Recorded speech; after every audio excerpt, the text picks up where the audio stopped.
Blah blah blah blah blah. Blah, blah, blah.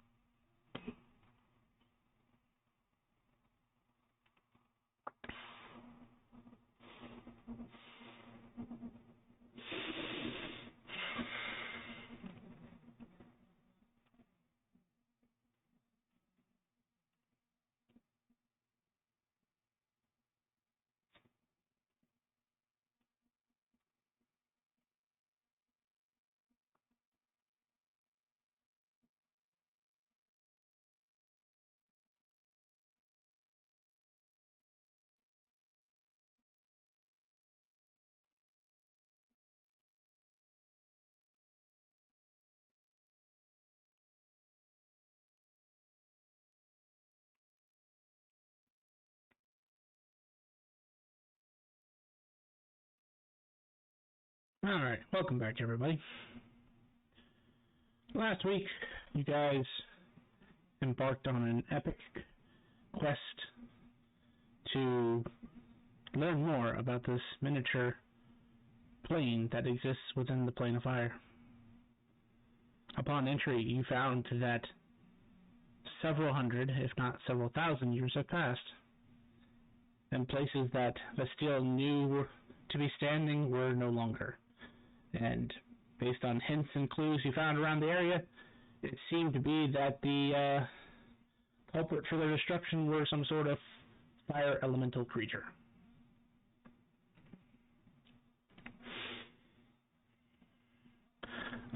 Simamar discovered that the physics of a miniature plane of magic may not be the same as the physics of the world around him, and learned how to go mock crazy as he shattered, or not shattered, but put a hole through the dimensional barrier.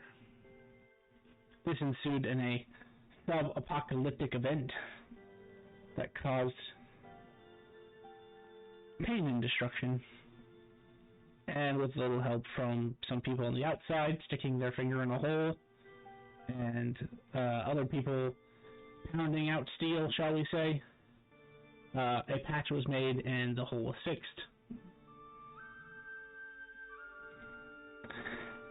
After a bit of time of self-reflecting, the group decided to, I believe, reconvene in the Black City. And in the process of going there, Castile went to go visit her brother to see how he's doing, only to find that her simulacrum had been killed and her brother had been kidnapped.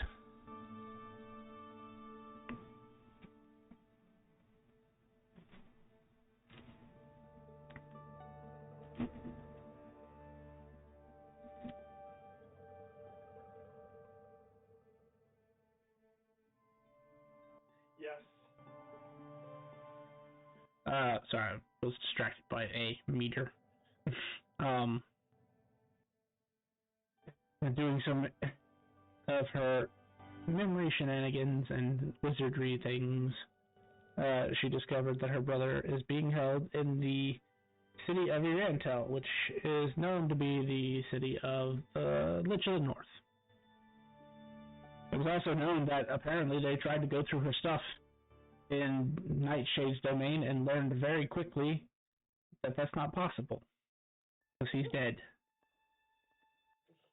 As Tim showed up temporarily to teleport you to Irantel, covered in blood. Which he told you it was not his blood. Fuck around, find out. So we ended the session. Basically, you guys were taking Tim's greater teleport to Irantel, and we basically just left it there. So, resuming the scene, you guys go through the teleportation, and assuming everybody is willing, find yourself in a very cold climate.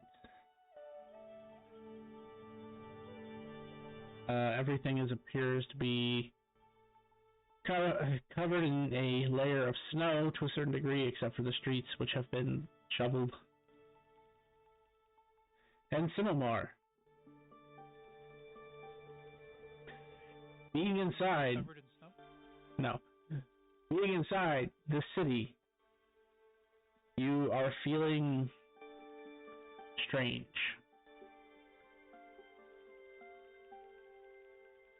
I'm assuming it's the influence of Einzelgone because, you know, Archlich and all that. You do 50% of you feels like you need to just start about these tasks. And they're like the most mundane of tasks, like sweep the streets, pick up garbage, deliver somebody's Uber.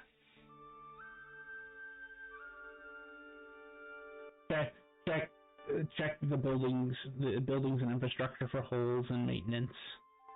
Things like that. Just the most mundane stuff. And then the other half of you wants to run. Neither side is strong enough to compel you to actually do something, because you are a cacophony of things now. A conglomeration was the word I was going for, actually. So, you get the feeling that Celestials do not do well here. In fact, if you're not of a certain level, you just leave. You would not be here.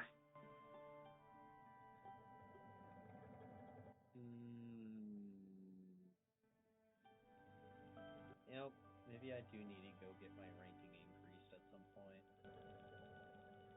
Why? This place doesn't like me, and I want to clean up the streets. Ha ha! Now you know how I feel every time you take me to Gems. Let's leave them here. I did not recall that, Zar. You don't like it at Gems? Yeah, does Gems want to kick you out because you're a goblin? No. Every time I go there, I have to go to work. He wants to clean the streets. Picks up a piece of trash. We see Irantol's map. When Jet comes back. When Jet comes back. Yep.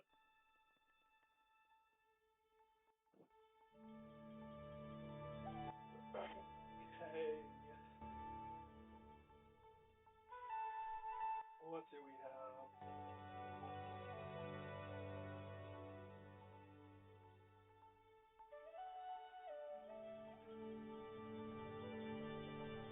The DM is on a special medication that makes him have to pee every 5 minutes. Huh? Alright, and Rantel. This is the map you're gonna get for right now.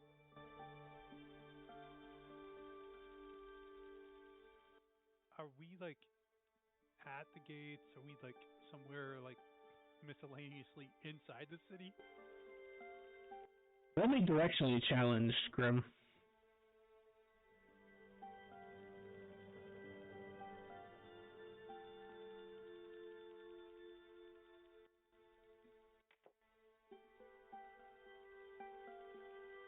I'm gonna say you're in an alleyway. We'll say right there. I start helping Sumimar pick up.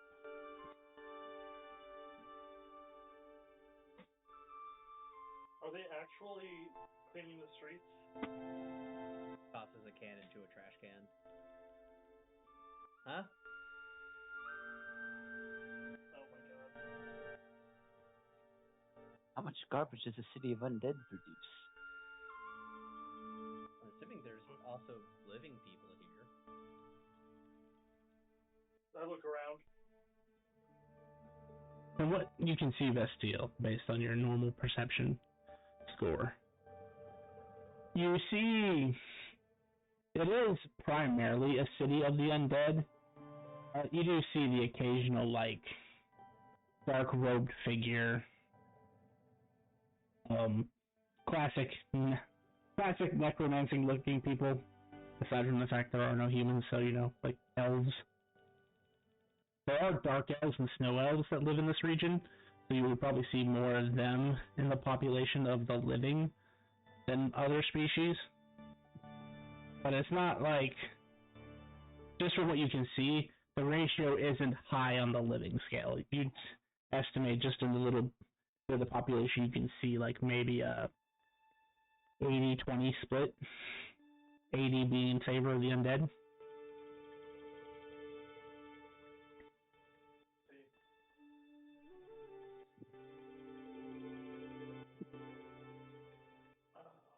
Can I do a thing?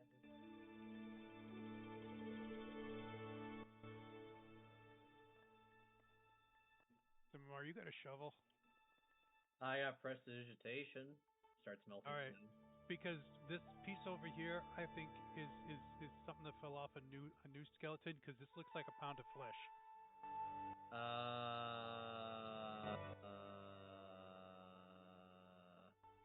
Are you sure that's just not the city's version of homeless people?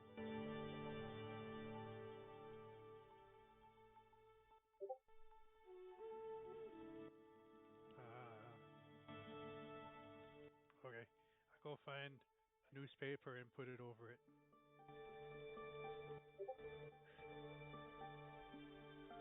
I'm going to cast a wish to cast Mind Blank on Simimar and see if that releases him from his compulsion to clean the streets. Your spell fails, and you hear a voice in your mind. No wishes in this domain.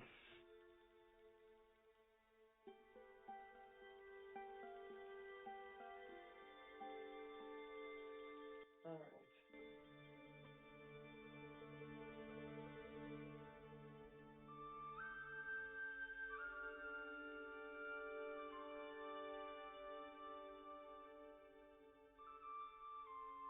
So any idea where your brother is? Yeah. Yeah, I have an exact location. Thank you for only reminding me. thing that disturbs me is that we have an exact location. It is quite obviously a trap if he's there in the first place. Mm-hmm. Perfect.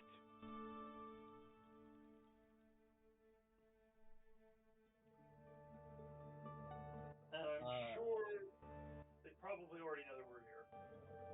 Probably. Should we alert the local authorities in case we cause significant property damage? I would prefer not to create significant property damage. Also, considering the fact that he's not in the most legally independent of circumstances, it's probably not a good idea. Okay. So we have a shadow cult of anti-magic dimensional breakers that are hiding in the city. I start writing it on a piece of paper. I'm pretty sure they were anti-magic to counter her. They're not like against magic. Wish. I Wait give a second. Bastille a ticket for breaking the law. I take the ticket. Tim, that's right. You absolutely obliterated one of them. Did he have any, well, defenses before you turned him into mist? Oh, he most certainly did. He didn't count on the fact that I have skills that bypass those things. Those mundane things that make you immune to the missiles of magic missile. So do you think any one of us would have any problems if we went toe-to-toe with their members? Not really. I mean, if I had to put a danger rating on him, you know, like we do for monsters, I'd say he was somewhere in the 15s. Oh, okay. That's not bad. Oh, terrible. I Still, thought though, it went F, C, D, E. Where the hell's 15?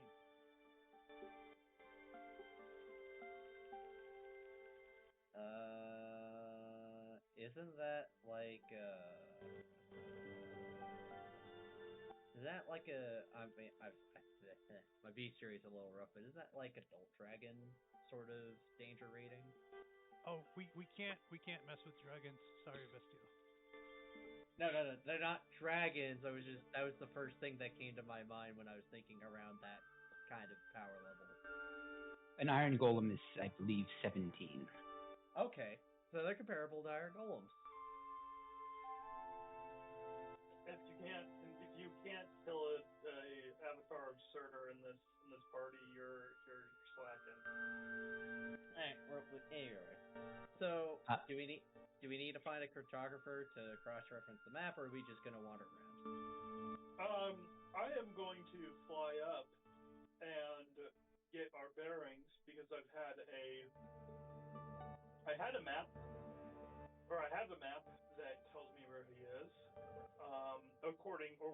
I have a map that the kidnappers left with a point indicated on it, and I think I confirmed its identity. I confirmed where it was, but not necessarily that he's there. But that is where the gentleman who intruded on Feldnot's domain came from. It's the same point.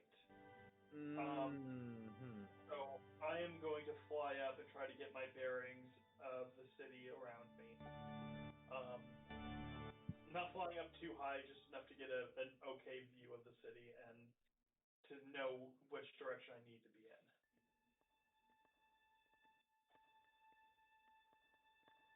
What were you saying, Vondar? I just wanted to say, when we go in there, if we face some sort of magical trap, don't do anything. You can attack, but don't cast any spells until after I've had a chance to go. Okay. Don't cast spells. Got it. As you fly up Vestile, getting your bearings, you realize you're kind of in the northern part of the city because you can see a wall to what you now assume is your north. I mean, yeah. I'd say geography-wise, you know what you're looking for at this point. You may not be from here, but you know which the direction the giant-ass mountain range should be. So, you using that as your compass, you realize that you're in the northern part of the city. You're actually fairly close to what's considered the castle, which is this big, giant, gray space here. You guys actually went to Caladorum, so that you would, even without having a background in masonry, you'd recognize immediately that this is a dwarven-built city. While the architecture reminds you of Caladorum, except a lot less lava involved in its architecture.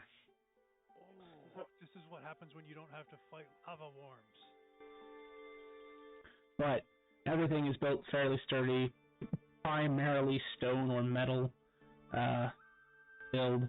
And based on what you can see at 2300 at night, the city is actually well lit for being an undead city. So you know that you need to travel. I'd say your map, basically, if I had to put a square on here, gave you this section. And so based on your insight, your perception, and your passive investigation skills all combined, you're fairly certain that square there is the cutout, essentially, of what you have on that letter. Correct.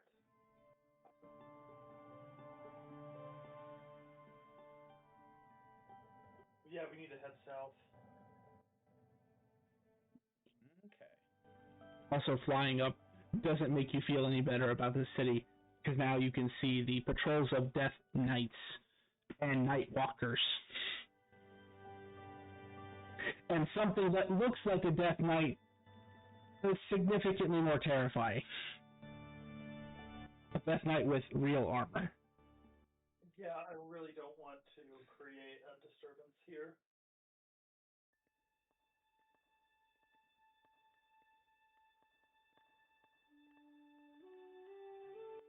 Did I lose the spell points for that wish? No, it literally felt like even the effort was denied. Gotcha. Okay. Yeah, we need to head south. Are You would able to hit MMR. Yeah. You would also feel very strange here, Vestiel. Not in the same way that obviously Simar does, but for the first time, at least in a very long time, you have a good sense of who you are and where you come from. I mean that in the more all-encompassing sense rather than what you knew before. Gotcha. This is the first time you feel that connection that you are so familiar with to the magic to your mother. It feels weak here. It's not gone altogether. You know that you're in the domain of something that is almost equally as powerful as she is in magic. Kind of hold the hand of the teacher doll as we head south. She will whisper into your mind, "Need not worry. The Lich is powerful, but he is also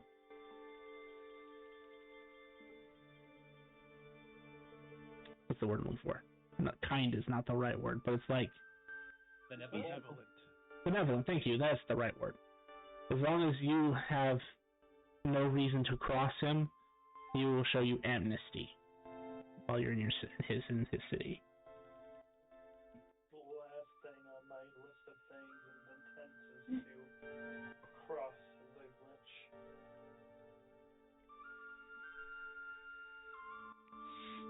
Start to head south, I suppose. And you're not impeded. As I said, I mean, you have some marsh talents anyway, beside the point, but it's also, it is a well-maintained city. You do see trash here and there, but it's almost as quickly as you see some sort of undead stop, pick it up, put it in a trash can, and then continue to walk. And there is a wide variety here. There are ghouls, there are ghasts, there are ghosts, there are skeletons, there are zombies. There are Who is littering? there are several individuals that you think might be vampires. Because they are the most normal looking people, but you can just tell they're not living. And they have really no reason to use their talents to blend in normally, because this is not a city where you need to do that as an undead. And as Vestiel saw, pretty soon you guys will run into one of the patrols. You see basically 4 Death Knights, and you guys know what Death Knight looks like because you saw them in the hatchery. So you see 4 Death Knights. In the center of the Death Knight, they're kind of like in a box formation. In the center is one of those creatures that just makes your hair stand on end. Somehow you recognize this from the dungeon as a Night Walker. Are we thinking Death Knights like from the anime or from the Monster Manual? Monster Manual for now, but it's good that you know that there is a difference, because yes, those Death Knights also exist, but they're not part of like City Watch. Gotcha. And then the final one you see is he also, well, I shouldn't say he, it also strikes you as a Death Knight. It seems significantly stronger, probably on par, if not stronger than the Night Walker. But it wears better armor, it appears to have better weaponry, better shields, and a better sense of itself. As you can tell by the way it carries itself, it's not mindless.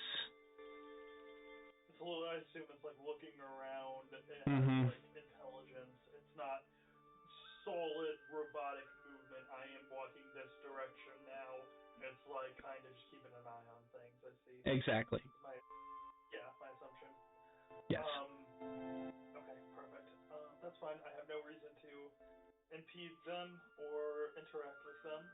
Just kind of. The group will continue on, except for the Night Walker. It stops for a moment and just looks directly at you, Simbar.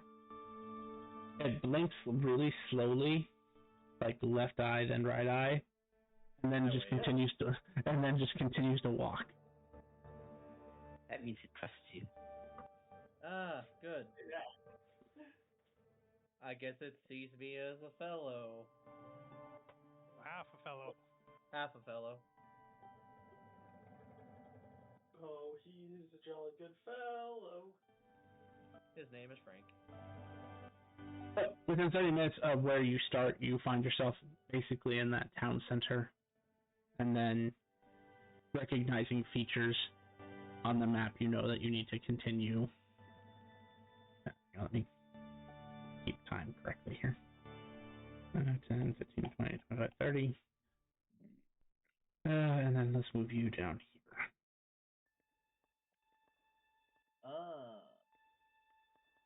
And like I said, basically, it's a perfect cutout. If you were to impose the bloody map on top of a regular map of Irantel, this is exactly the spot that it was basically cut out. Hey, Vesteel. Yes. So, if it turns out that these people that, abducted your brother were hired or in the employee of that one noble that he put the arrow into his knee of, Yes. how should we proceed? Because I feel like we're going to get a lot of trouble for assaulting a noble, but at the same time, I don't think anyone would miss him. I'm not trying to assault a noble. I just am trying. I do go not over there and slap him, Bestial. I do not want the noble harmed. Right. His underlings are fair game, whatever, but it's a difficult situation. What I want to do is I want to gather information before we decide to do anything. Okay. Because I worry that this is a situation that won't be resolved until one or the other party is dealt with. I agree. By the way, I reread the ability, and never mind what I said before about not casting magic until I can choose what I target. Is it okay? Perfect. I'm gonna wave my hand and create my little tressum in my hand, and just kind of gesture for it. Just kind of give it a little lift off and take control and fly in the direction of the house in question.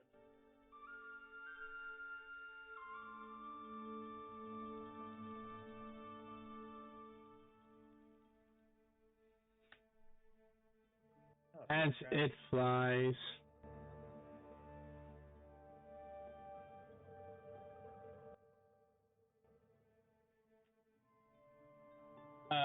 remind me, what are the special features of a tressum?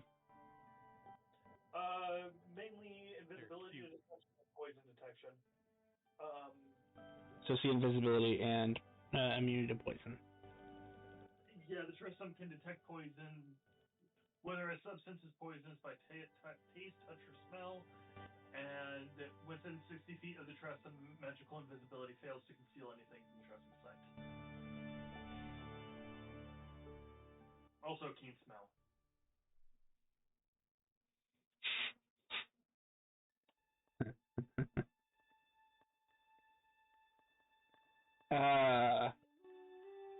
As you get closer to the building, you'll realize, or the Tressum will actually notice, that there are several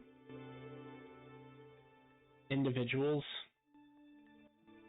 At first, some of them look to be just regular citizens, like ethereal creatures, because there are a few of those in the city as well.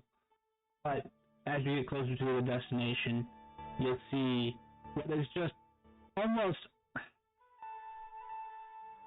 At first you have the moment of, what are they doing? That guy's literally like right there out in the open. Why is he standing there? And then that guy, he's not even attempting to hide. He's just poking his head around the corner of a building. Like, this is stupid. And then you have that moment of, oh, right, they're invisible. But you realize as you get to like the front door of the Tressum, it's basically an ambush. They are quote unquote hiding, but not to something they can see invisible. Wait. I kind of have my hand on Simimar's shoulder, and I'm kind of relaying the information that I see. I cannot hear or see, but I can speak. I suppose I would give Simimar the instructions that if I need to come out of it to shake me or to squeeze me twice. Where? But I relayed this information. And I'm just going to kind of do a perimeter of the home and see if there's any windows or anything that I can see. Any visible guards or what the circumstance is. Okay.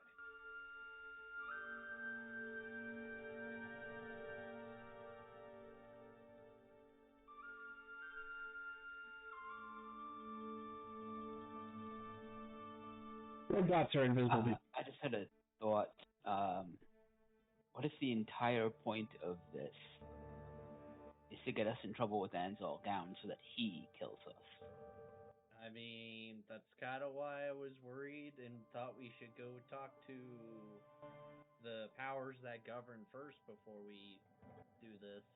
Well, if Vestil's breaking the law, that's why I gave her a ticket.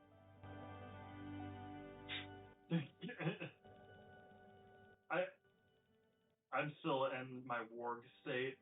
Yeah. We can talk about you all we want now. Yep, I can't do anything. Are there any windows on the building, DM?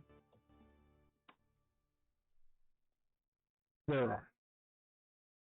Can I see anything inside of them?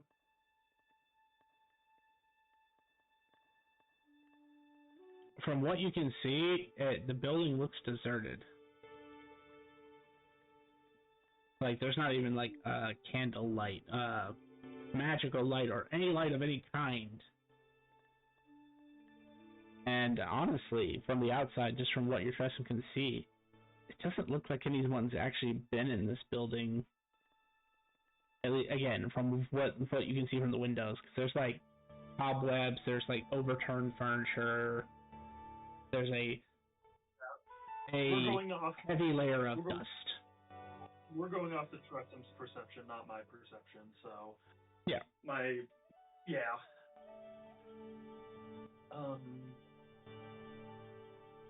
Perfect, alright. Are there any cellar access doors? Make a perception check with the Tressum. Gotcha. So while Vestil can't hear us, do we just, like, go talk to the guard? I mean, I feel like that wouldn't be a bad thing to do. No, maybe not. How about that big tall guy that winked at you? I feel like the guy behind him was actually in charge.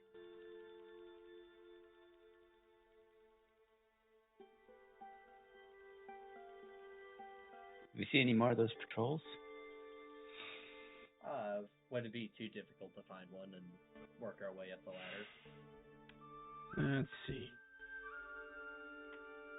Well, as a matter of fact, one is coming in from the northwest. So, here. That works. I'm gonna start shaking Bastille. Do I need to answer my question? Yeah, I was just getting to that. With 16, you do find towards the back, where these dark gray lines between houses are, there's actually kind of like a tight fit, but there's still sort of like a through between buildings. It's not like the buildings are right up against each other.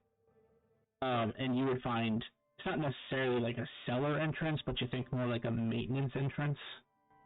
Gotcha. It's designed for someone small, but it can be done. Small like me or small like a halfling? Small like Wandar.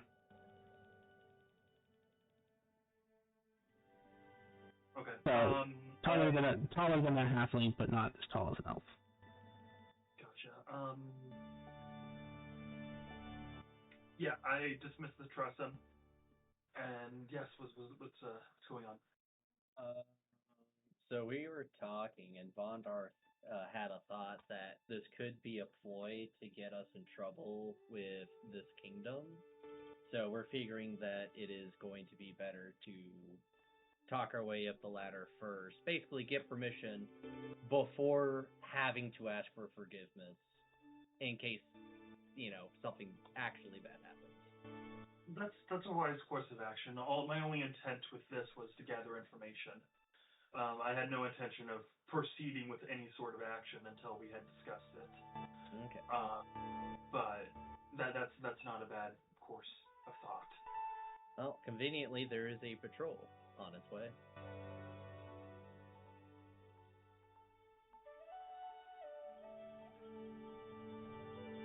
So make for contact with the enemy, shall I? Or is Vondar already walked off? No, I'm here. Simar's part celestial, so maybe not the best person to talk to him. Do you want to handle it? I mean, I'm also part undead.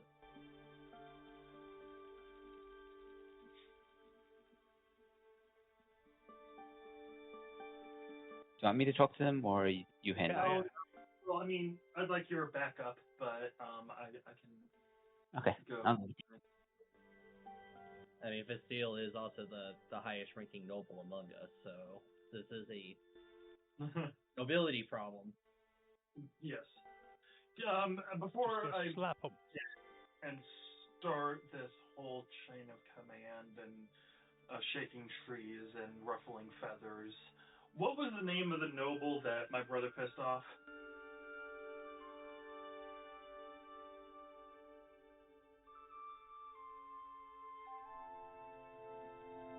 Archie? Archie? Hang on. We're gonna go with that unless I find a note that I sent you about. Because I don't remember, honestly. I know I did say his name out loud, but I do not remember it. Probably. That's just me messing around. I'll be right back. Archer Sterling.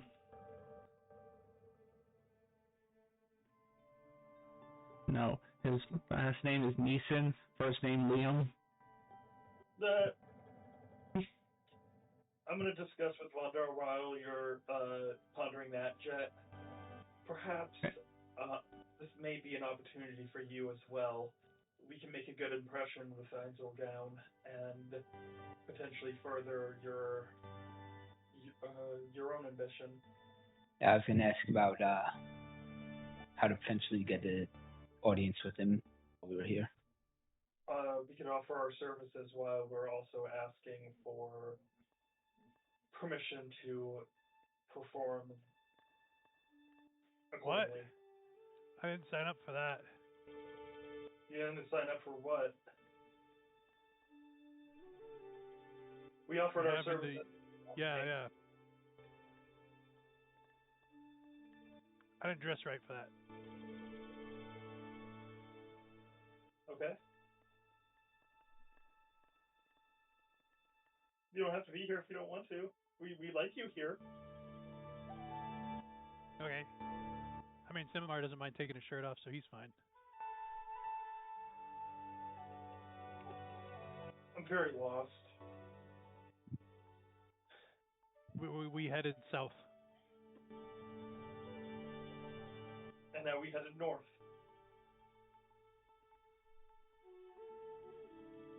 I've returned.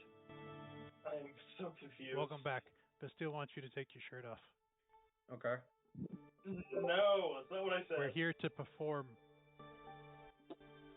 Okay. I set up for our services. That was who it was. Well, I did say perform, but that was more code for a murder, stabby. I thought it was code for Simar flash your muscles. Well, we need to go talk to the city patrol first before we start stabbing people. I asked the DM a question, and he's rubbing his temples now. Oh. I said Archduke Brathvelgard is the one. It was more, and just as a reminder, it wasn't actually. Your brother actually didn't do anything wrong. It was one of those, a minor inconvenience was caused, and the Archduke, who didn't like your brother dating his granddaughter, basically is trying to use his influence to make your brother go away. A proportional response. Yes.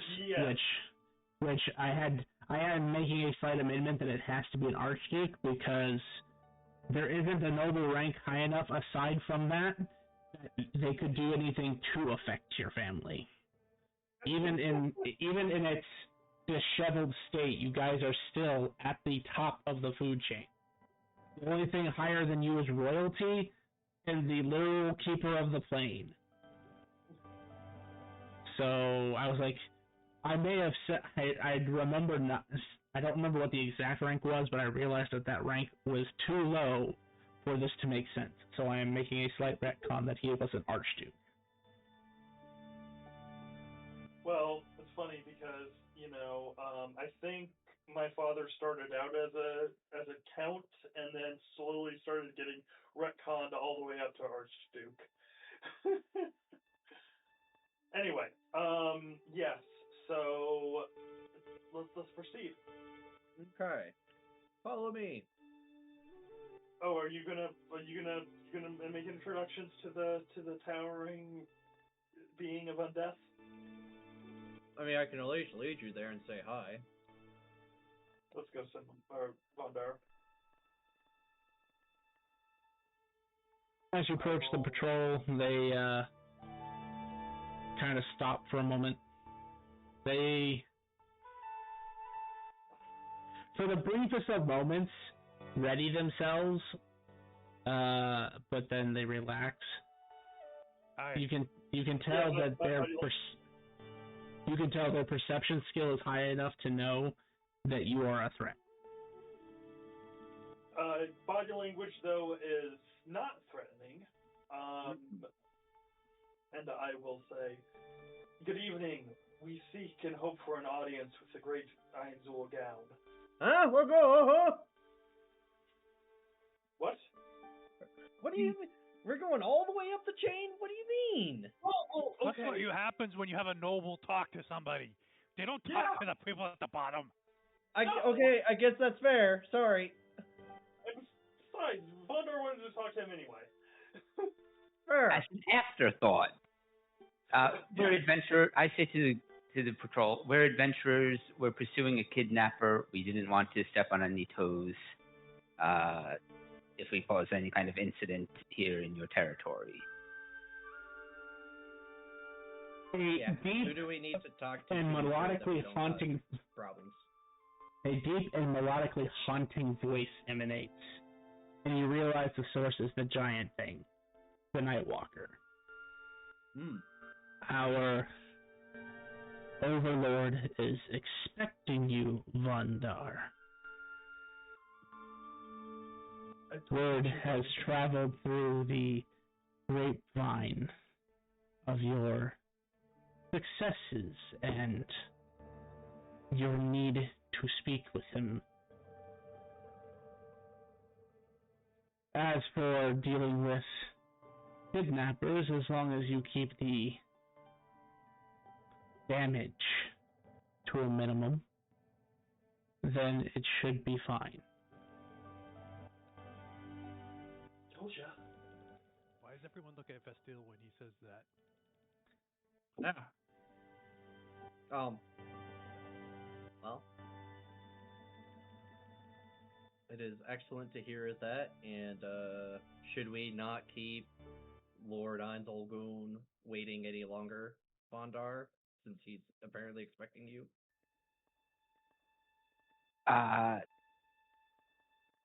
think the kidnapping takes precedence. I'm sure he'll understand. I will relay it to His Majesty. And then they just continue walking on. He's a majesty, not a lord. He's a king, not a lord. It's okay. It's okay. I mean, if you technically follow the anime, that is accurate. He is a king currently. But I did also say that he has the same rank as at least the Dwarven Lord, which is the Dwarven King. So. Yes. Anyway, I got the. Yeah, if you want to go and handle this first, but it wouldn't be the first time that my brother's been stuck in a basement with unpleasant things likely happening to him. He'll be fine. How the hell did you guys grow up? It's not how we grew up. It's the decisions that this man has made. If the kidnappers are monitoring our actions, they might go into panic mode if we go meeting with the king. That's true. Fair enough. Well, we got permission. Strike while the iron's hot.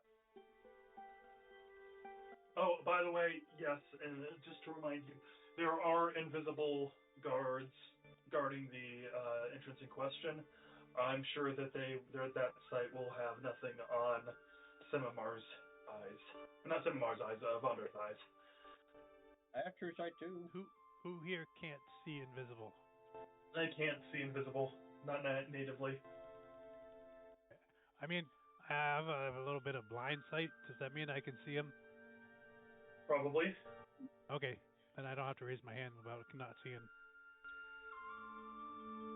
I should find something. Wait, if you can't see invisible, how did you see the invisible guys? The cat can see invisible. I can't. Just put the cat on your head and look through its eyes. Not a good idea. My father can take the cat's eyes out and put them in your eyes, and then you can see. Don't hurt my cat. Oh, I don't know. Remember, that field knot. You just take a spoon, scoop out. You can give the cat your eyes. I feel like a Tresham would be insulted as being called a cat. Well, it's a good thing Biscuit isn't here right now. And the name is Biscuit? Oh, it is breakfast. Yeah, I named my Tresham Biscuit. Biscuit the Tresham. I could go for some cat right now. No, not the Kit Kat. No, it's a goblin's favorite meal. So, how do we want to handle this? Do we want to try to surgically strike all of the guards while they're currently unaware? Do you want me to be bait and just walk up to the door and get stabbed a lot and then fireball me? Well, y'all can go and do a stabbing if you want. I could just walk in. I have 92 armor class. Yeah, exactly. Things don't hurt me. So we just walk up and we go, oh, we are so surprised, die. Yeah, pretty much. Yeah, let's do that. It's simple. So we spring in the trap. Yeah. Yeah. All right, what's our formation of springing the trap? Vondar or Simar up first? Up front? Do you want me to stick near you, Vestula? Sure, make sure I don't get stabbed. Stab before I get stabbed. Because I have comparatively baby AC. Which is insane because my AC is 26. Which is a very, very good AC. That for a Shanker game. I'm going to use my thoughting hat to grant myself true seeing, I think, to 60 feet. Because my normal true seeing is only 15. Does it start talking to you? I don't think so. But my my Virgo power triples all special vision. So it would be 180 feet of true sight. Correct. Nice.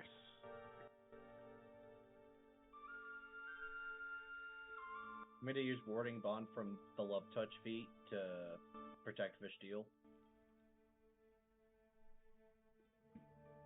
Thank you. Okay. Even though she can just globe of invulnerability, but we don't talk about that.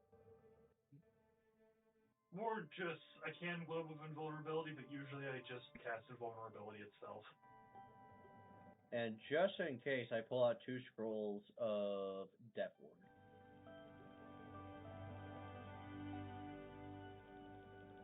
And do what?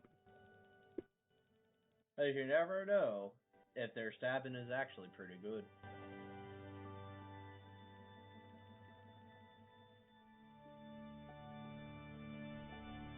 So you can just hit him with a scroll? No, I hit Vestiel with this scroll, and then I hit myself with this scroll. You will notice as you try to activate them, neither scroll activates. Huh. You know, I guess that's fair. I'll put them away.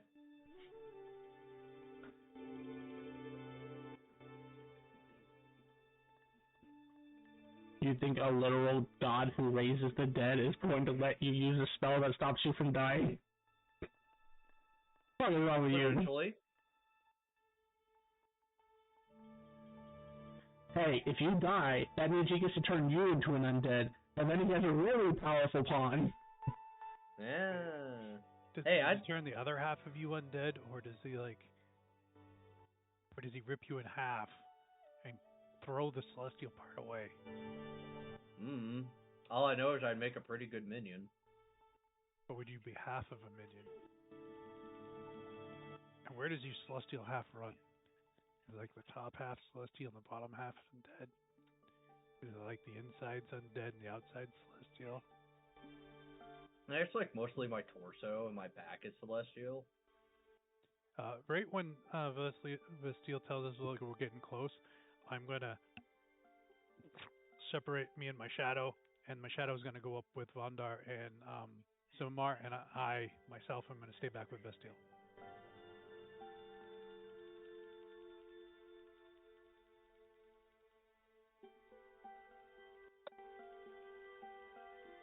I'm gonna activate 3 ranks of fast. I'm gonna correct my statement and say try to keep up with Simar. Well, I'm not gonna actually sprint in. I'm just pre-activating it for when I need the movement speed.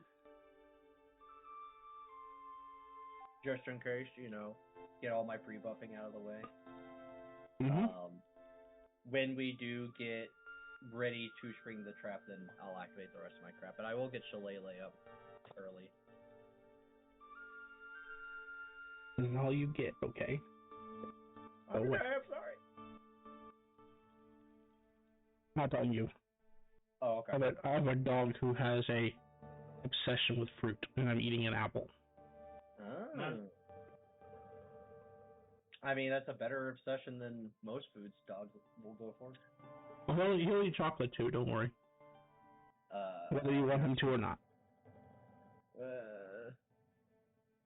So there is one guy who's seems very disconnected from the rest of his posse. Do you think we could have a conversation with him? Yeah.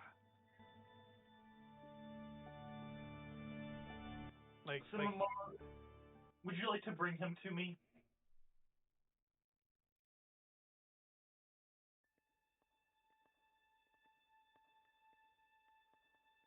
$90 times 8.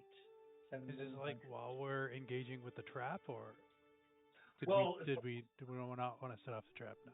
Are we changing? I mean, I'm a little worried that they're just going to slit his throat, and then he's going to be a Einzel down zombie.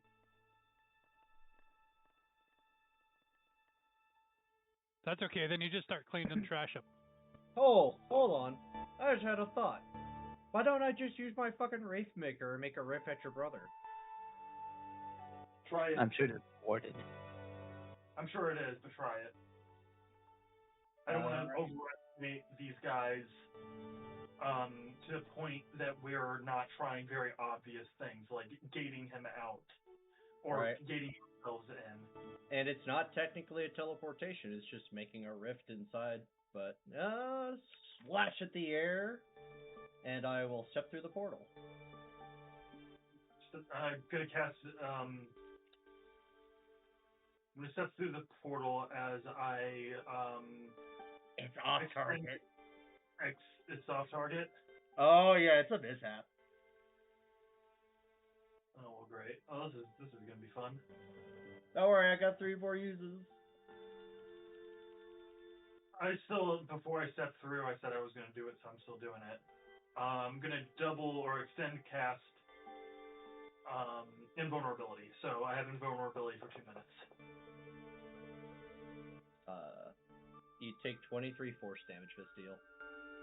I do not, unless it goes through immunities. Very well. Vonda, are you going through this thing too?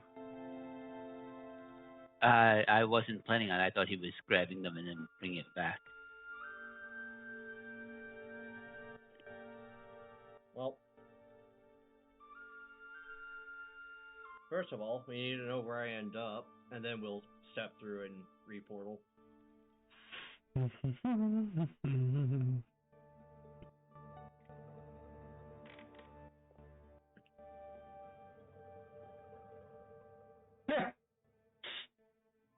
I love when this happens. It's just always so funny. You wind up in Bestial's torture room. Hey, you said you wouldn't talk about it. You're the one that brought it up today.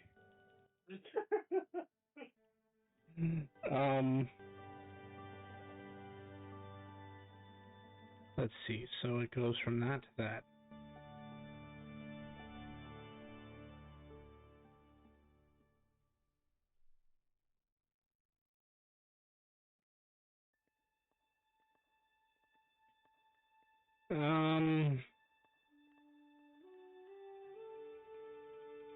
So as you enter the portal, it seems very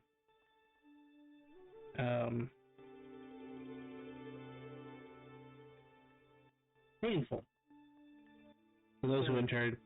So those who enter take the 23 force damage. It does not state in the item that it goes through immunities or can't be reduced, so you can be immune to it.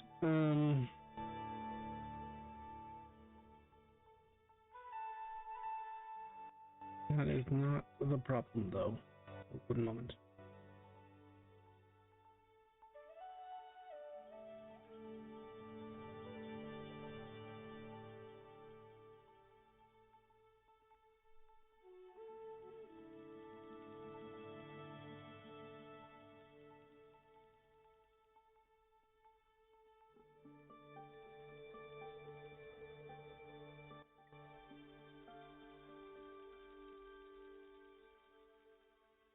This is what happens when the average Joe, or the slightly above average Joe, goes up against the ridiculous.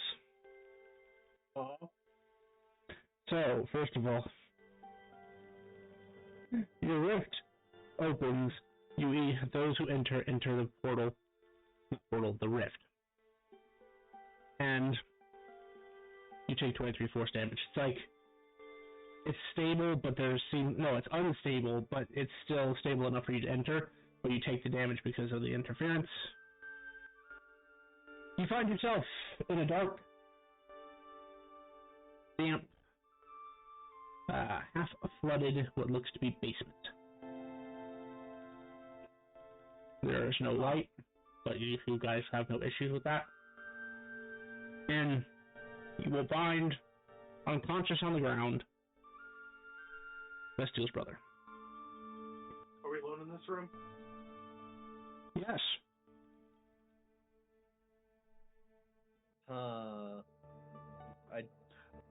Go grab him, pull him back out. I don't know if this is right, because the portal was weird. Gonna investigate and make sure that there are no traps or any kind of magical anything around him. Just pure investigation, or are you going to cast a spell? or do something else that's kind of funky. I would like to do perception with true sight to check for glyphs of warding.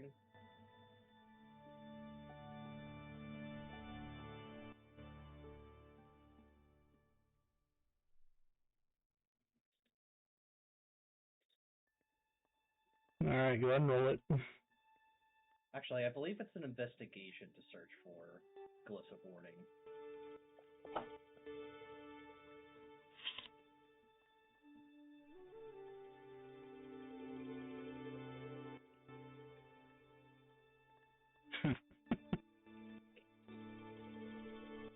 You don't find any glyphs of warding, but you do find several invisible but active, like, you can cast magic, right? You're just not a high-level caster. Correct. Then you'd understand that these are, like,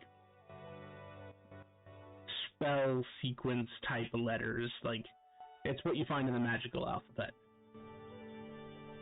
So you know that there's some sort of spell active in the room. It's not like a glyph of warding or a symbol. So, well, I say, yeah, I'll let Vistiel know, and I'll poke my head through the rift since the rift is open for a minute. Just be like, so the portal's unstable, but we think we found her brother, and there's some kind of magical sequence in the room. I cast Detect Magic, Investigate.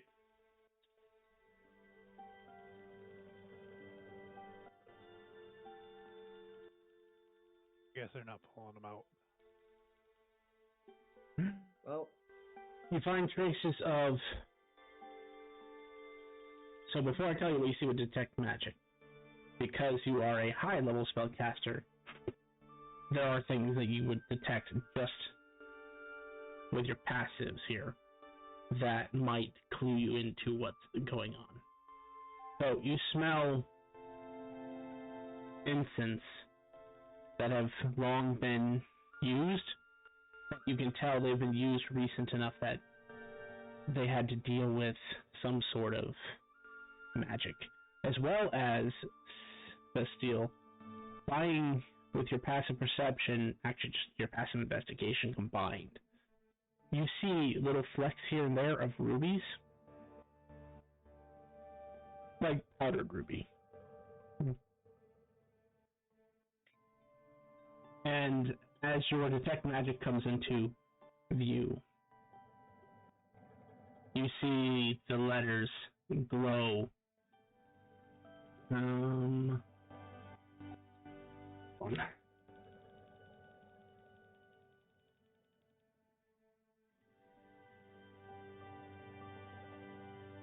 You see these letters come into existence before your eyes, glowing with a purple hue. And they are definitely of the magic alphabet, or the... Yeah, we'll just go with the magic alphabet that's used commonly for spellcasting.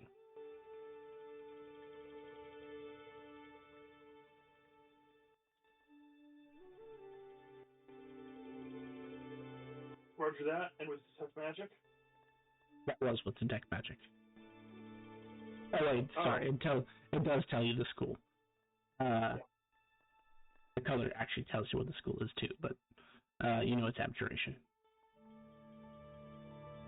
And while you can't pinpoint the exact level, you know it's on the higher end of the scale.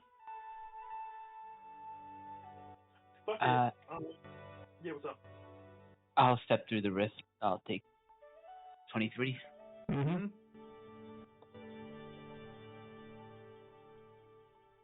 Fix that rift. He's not in a condition to take that damage. I'm going to activate Order of the Dragon Lord. Mondar ends all magic around him with his sheer will. He casts a spell magic targeting any number of creatures or magical effects he see within 120 feet, ignoring immunity to the spell magic effect. Spell. And I'm targeting just her brother. Oh, thank you. Did that work? Do I see the spell fade?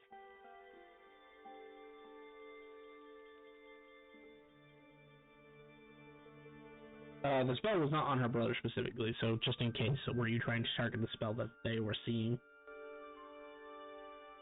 Yeah, I have true seeing, so I would see something of it, I assume. Yeah, you see the glyphs. So, assuming that's what your intended target was, and it's less than 9th level, so not that the Dragon Lord specifies, but I'll recover him. Let's get out of here. I'll give him a touch and a healing word afterwards, just so he has enough HP to survive going through the rift. Well, I have a charge left on my Cupid Gate, so We can. Go back Yep. there. I'll still heal him up. and I'll gate us to Plane of Air. you enter your well-known forge.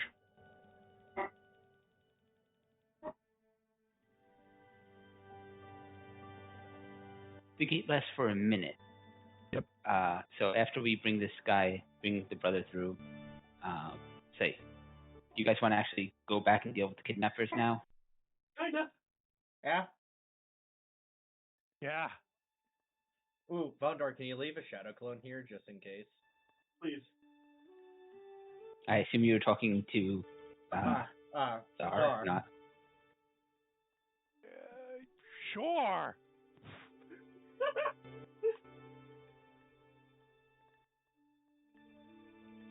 I'm very upset right now. Let's kill them.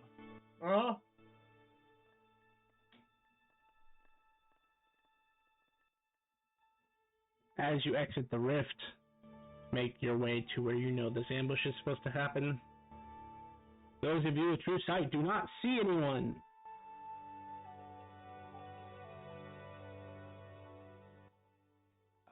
How much damage did I take when I went through the rift? It was like 22. 23. I take that twice. Son of a bitch. And we just go through Vondar's gate into the house and then leave from the inside of the house. Okay, that's fair enough. Yeah. So they're waiting for us to enter the house, and they see us exit the house. Well, they see nothing, because as you guys exit the house, those with true sight do not see any invisible foes. Yeah, there's no one here.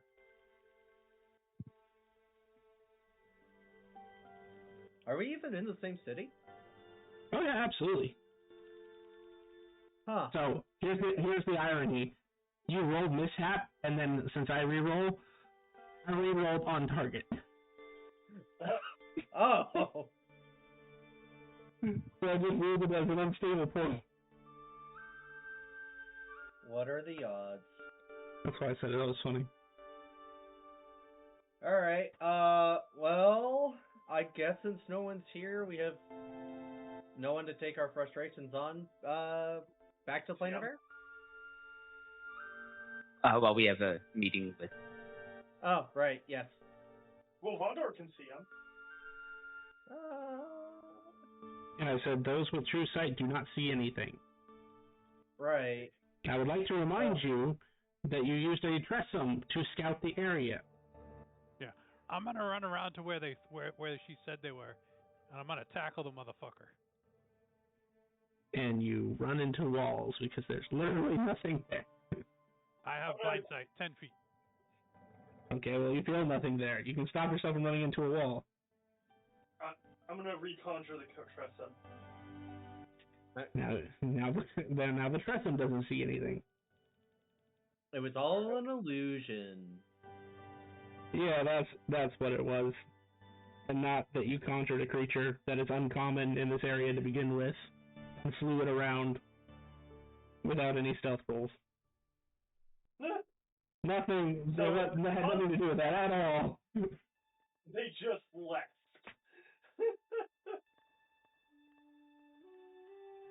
Well, you weren't supposed to know what happened, but that's not exactly what happened. Well, I can't fault them for leaving.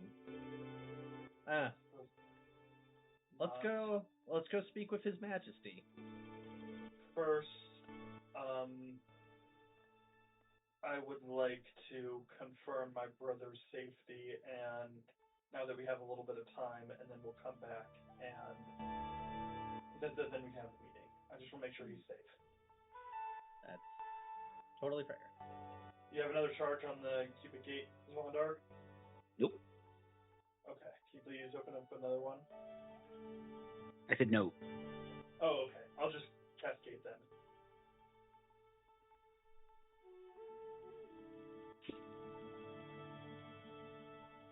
Thank you, Cascade. Is he waking up? Is he responsive? Is he... Do you want a medicine check to make sure he's not poisoned? Do I need to touch him again? Let's go with medicine check.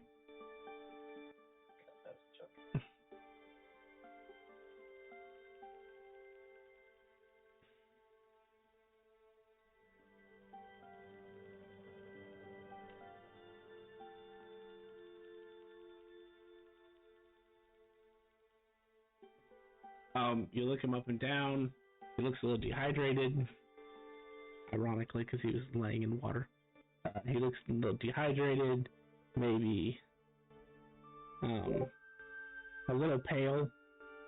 But other than that, he appears to be in semi-good condition.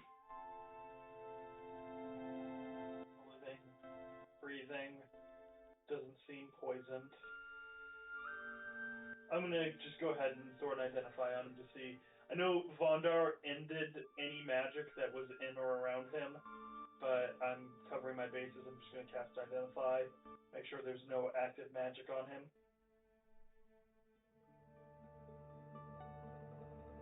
Oh, no active magic.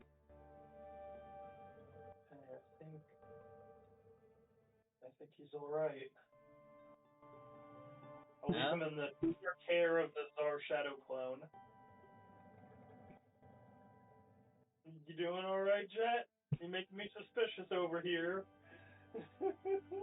Oh, I'm just considering outside, to make it outside the house and come back here. 5 minutes.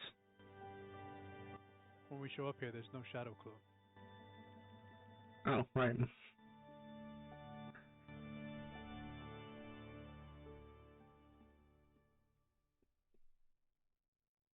They don't last that long.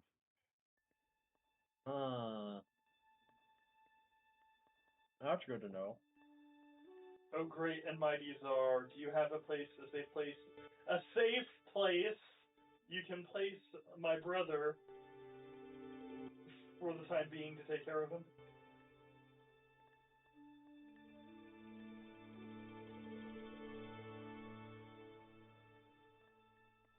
A safe place?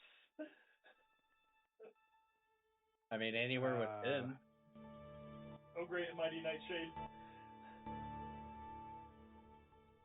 Did Tim leave after he teleported us?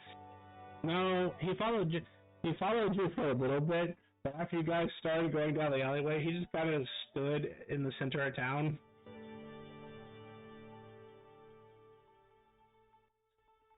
Do I get in response? Well, he started with Zara, then he went to Nightshade. So Nightshade, whatever. Sure.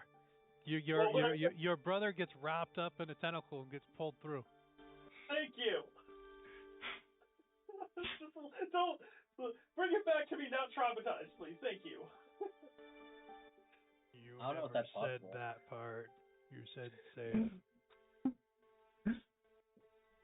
He builds character. And then since you stepped it up the ladder to Nightshade, Nightshade then moves you to another location. Because Nightshade and Zara, while they are technically the same entity, when you talk to Zara, you're talking to like 8. And it's whoever answers first. Oh, great and benevolent Nightshade, my dearest friends. Okay, let's get going. Let's meet Bone Daddy.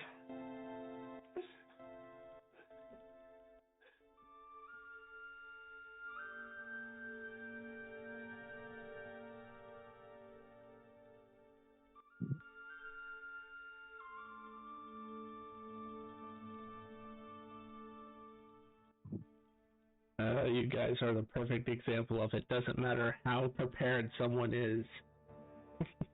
You guys can just say no. They had so much shit for you because they expected they don't know what level you are, so they're just assuming you're a 9th level wizard. So they had. Sorry, you're kind of breaking up a little bit. Repeat that, Jet.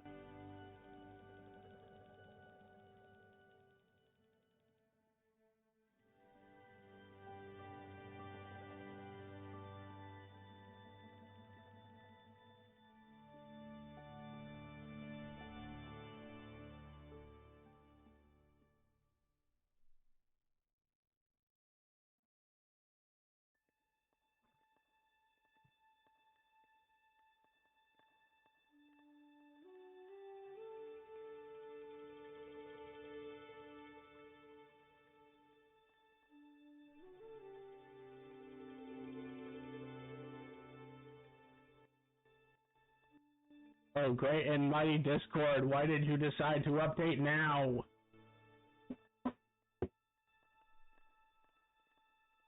It kicked me out. Alright, hold on.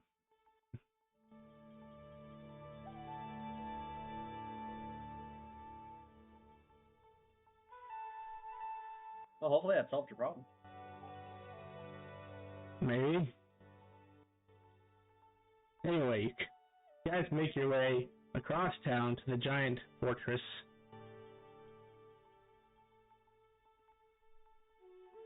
As soon as you get to the gates, it is guarded by what Vestial was imagining as Death Knights. These things are of the huge category and several times more bulky than a Death Knight.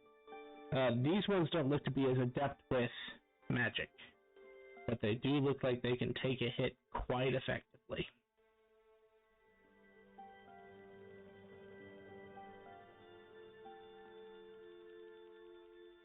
I need everyone to make a perception check.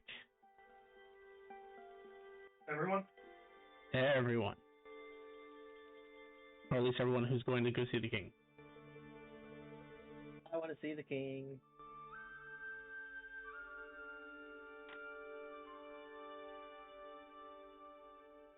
I've only been waiting for this since last campaign. And ironically, I think you literally had to step away from the campaign like 2 or 3 sessions before we actually saw him.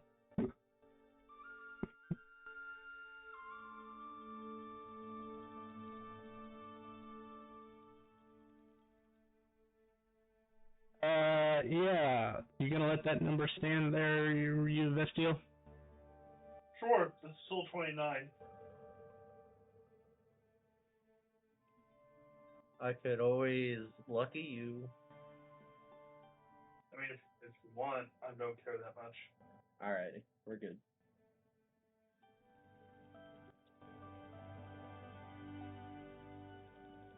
Dating sheets.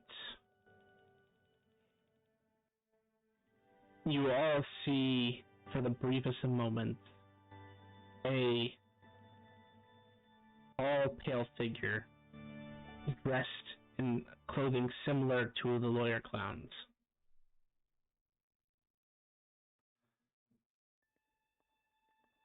Steele is the only one who actually has to blink. That's kind of funny. Steele, you just blink.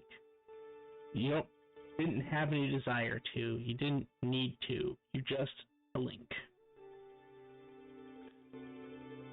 Unfortunately, the rest of you observe this entity. It doesn't move. But you start feeling something scratching at the surface of your mind.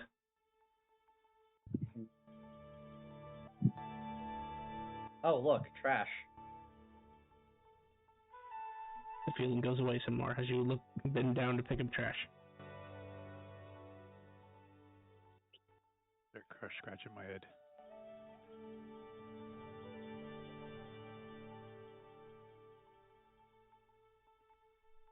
Well, now that that's cleaned up.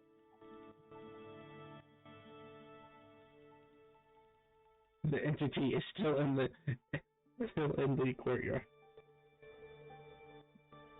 You guys can feel free to move if you'd like. I'm just warning you that it's there. Well, we need to go forward, right?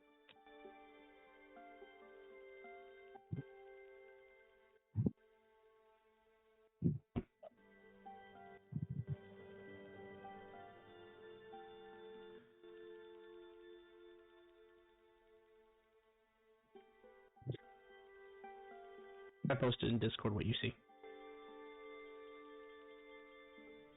Oh, lovely. Oh, hi. Oh, great. Oh, fun.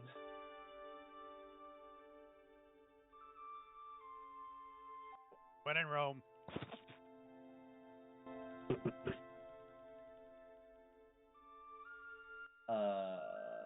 Hey, Vondar, are you seeing the gentleman that I am seeing? Yeah. Do you think we need to go talk to him, or do we just walk inside? Is this at the fortress or?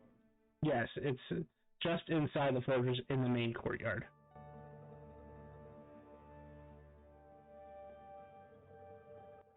Well, he doesn't seem to have a mouth, so Well, and maybe talk to someone else. I guess I will lead us to the gate or the door. Then. As you walk past him, the pressure on your head subsides as the entity disappears. Whew. All of you have such a high passive perception that I had to have you roll, and then you couldn't move because you guys kept watching him. Oh, that's such a shitty mechanic for someone in the D&D setting. But it's funnier later. Anyway, as you guys make your way inside, as I pointed out, the Vestile is very dwarven made. Vondar, you kind of feel right at home here, in terms of just the building and architecture. It is not grandiose by any means. It is well constructed.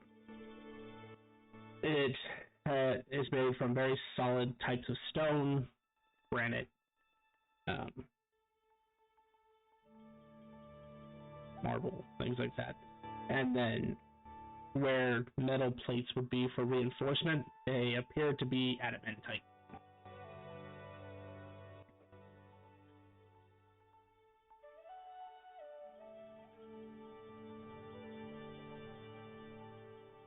As you come in, you will see what looks similar to the archlich you saw before, in terms of the one that you guys ran into while you were traveling. Crimson robes, wearing a lot of magic items. It's hard to say it any other way. Your group would recognize most of the stuff on them, like Robe of the Archmage, Arcane Grimoires, Necklace of Fireballs, that sort of thing. Pretty standard. But you know for a fact that this is an Archlich. Welcome to the castle. Out of character, is this a gentleman that we were meeting at the door prior to the throne room, or is this actually Ainz himself? I wouldn't describe Ainz as an Archlich. Okay. He is higher than an Archlich. I'll step forward and I'll say, "Greetings, I'm Vondar Tarek. I'm here to request an audience with Ansel Gown."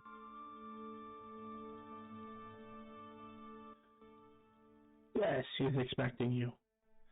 Ever since your presence was detected in our city.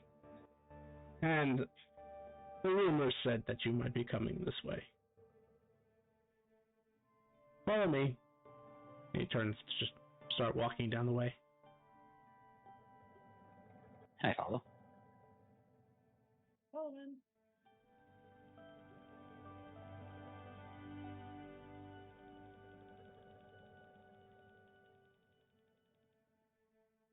He leads you down an opulent hallway to a giant set of obsidian black doors that appeared to weigh more than the entire castle. At least that's just what you feel like it does. Bondar would know for a fact that it weighs more than the entire castle, as these are basically adamantite doors.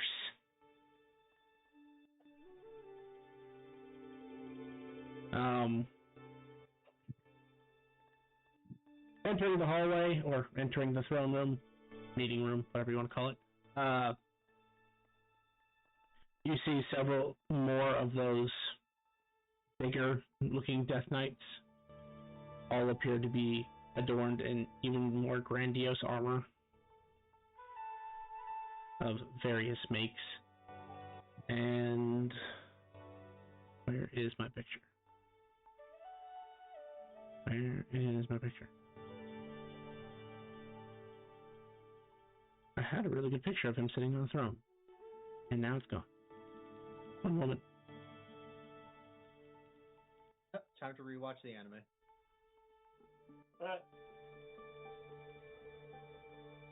We'll use this one for now, because it's fairly accurate, because he looks slightly different. Because he'd be more powerful than he was even in the anime at this point. Because for an anime timeline, he entered this world several millennia ago.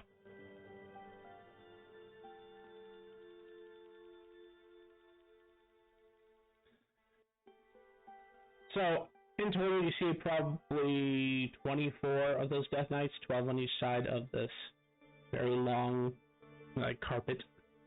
And in the back of the room, on a raised base, you would see this individual sitting on the throne. Based on the rumors you've heard, this is almost a strange sight, because you heard that he also always has attendants with him, and it just seems to be you, him, and the Death Knight.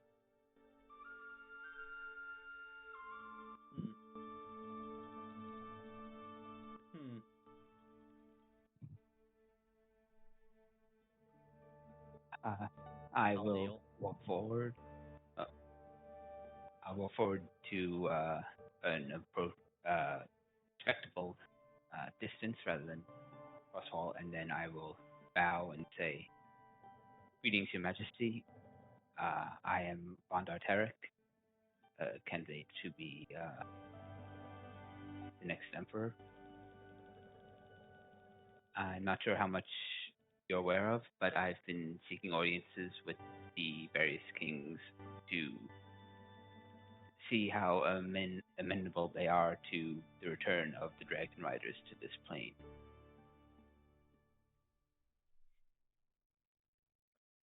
Greetings, Vondar.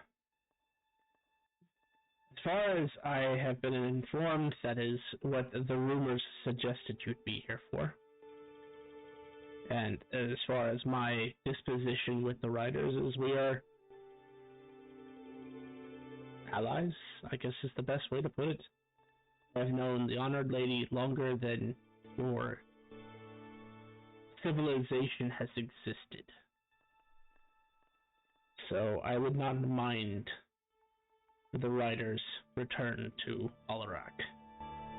They are not only a good force for maintaining peace, but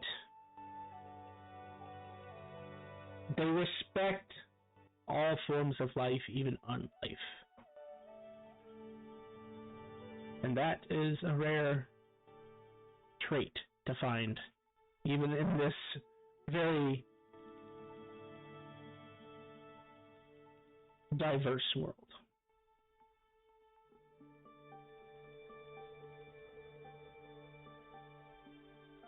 So you can consider my vote to be yes.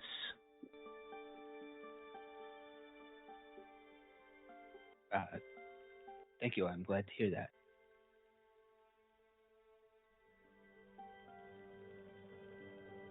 And should you need assistance with your ascension, shall we say, do not hesitate to send word.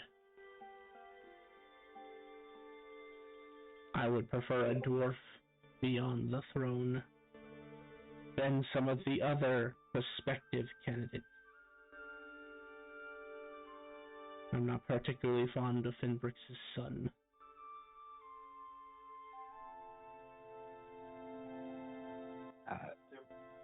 Thank you.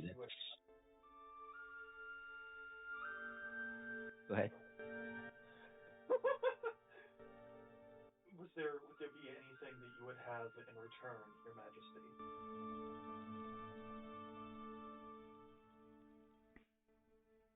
Any matter that you would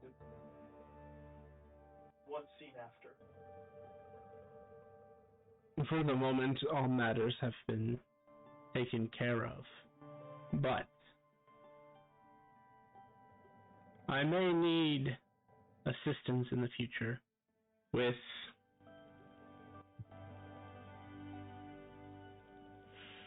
renegotiation.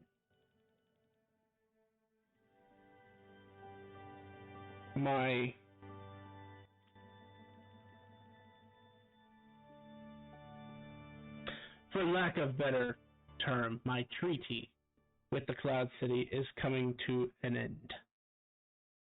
And I'd rather get that squared away and back. The Lady Yuki and I have a great deal of understanding of one another, and we keep out of each other's way. I'd like to keep it that way. So, I may call upon you in the future, as your group has a overall higher standing in society, to act on my behalf. It makes people less nervous for someone who isn't undead to do the negotiating. Oh, you're out, Simamar. We'll be seeking an audience with her soon, I imagine, to get her blessing for the riders. So we'll at least have some introductions with her. Our goal is the service of the realm. That includes the North and the undead that reside here. Yes.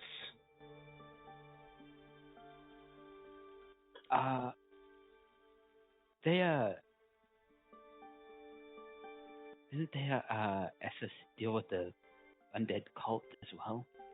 Correct.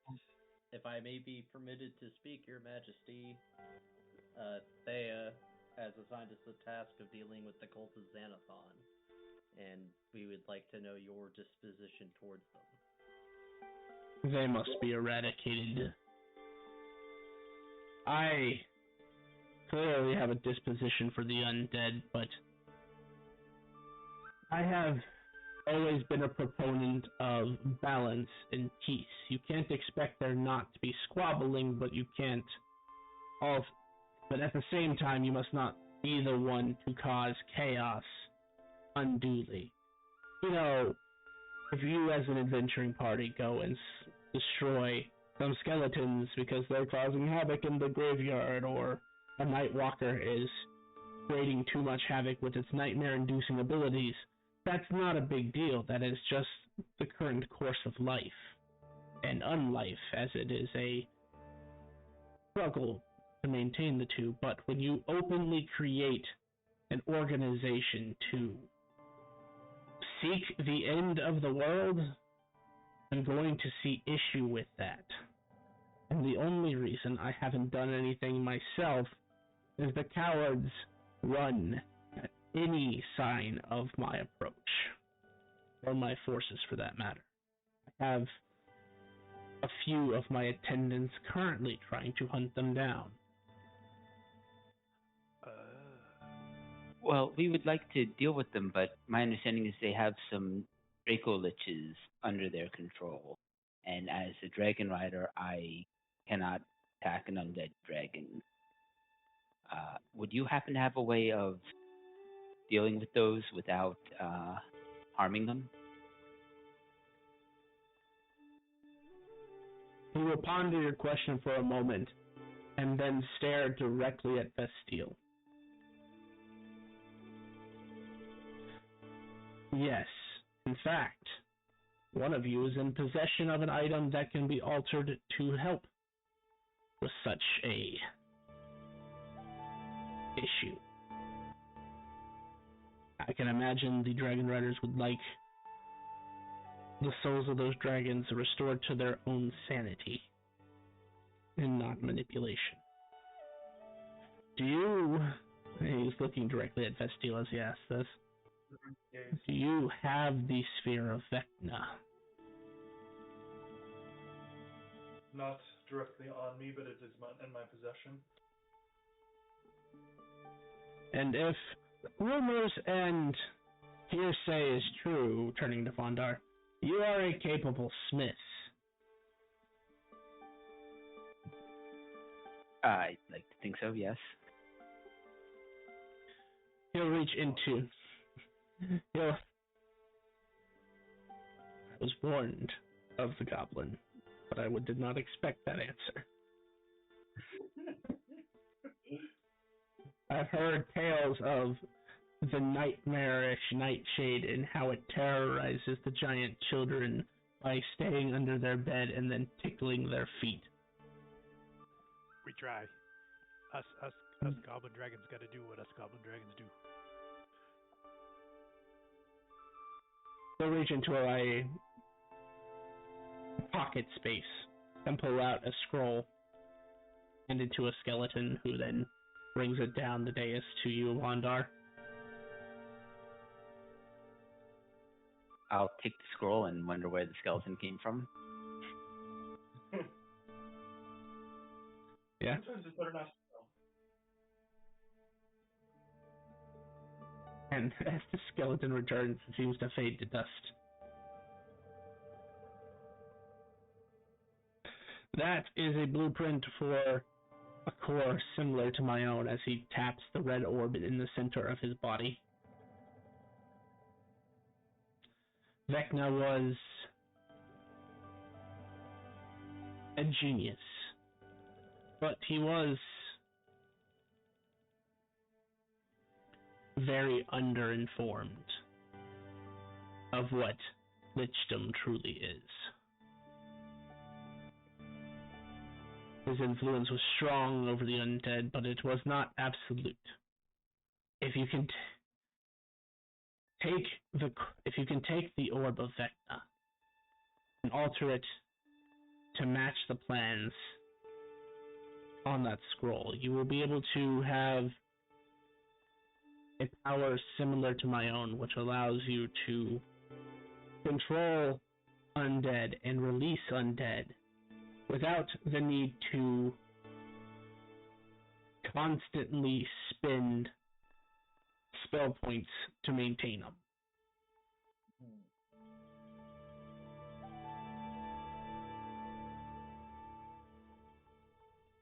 With that sphere, you could take control of the Draco Liches and then release them from their service, which would allow them to regain their independence.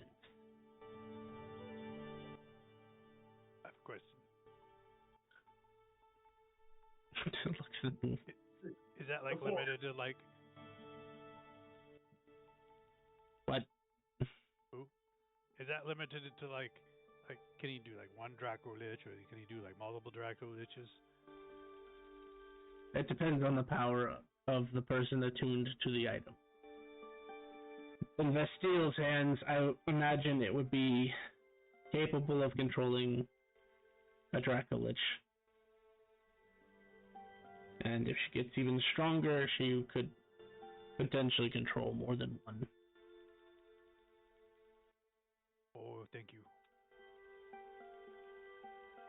Do you refer to simply level, or is there something else you're referring to? Part of it is level. Your level of understanding as a wizard needs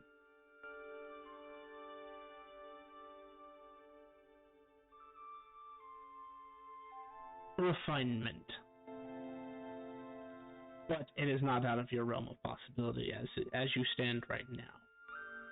If you want to control more than one, though, you will need to get a little stronger. From what I can tell, not by much, though. Perhaps starts doing some math in the air. 3-ish levels.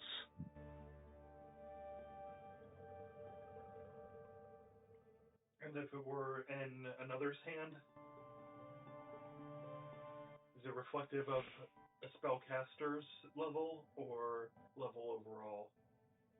It's a combination between your level of intellect and your level of spellcasting.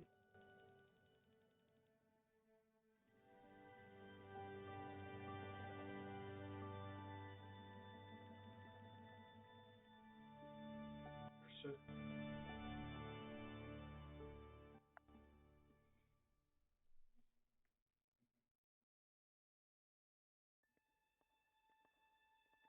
But that should grant you what you need to get past the cult.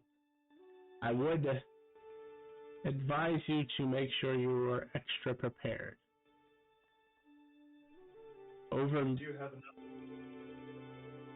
Sorry. Overliches are unnatural. They are created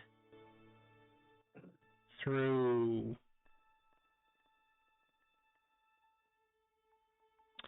I don't want to use the word forbidden because I have a strong belief as a caster myself that no magic is truly forbidden. But from the goddess of magic's perspective, it would definitely be forbidden magic. As it's not only necromancy, which is an accepted school of magic, but it is also tapping into the unbridled force of aberrant magic. It takes significant effort to create an overlich, but once they are created, they are incredibly difficult to deal with. Especially depending on what ingredients were used to create them. I say this with respect when it comes to the sphere of Vecna. Undeath, I do not believe, is my chosen path. The reason I have not used it myself is because I'm concerned with placing my soul in such an object. With Vondar's modifications, would it still require a soul to be placed in it? And if so, would the process be undone? Soul was in an object for like your entire lifetime. You just literally got it back. And I'm not keen to lose it again. But he's not wrong, though. A fair statement from Czar and a fair statement from Vasteel.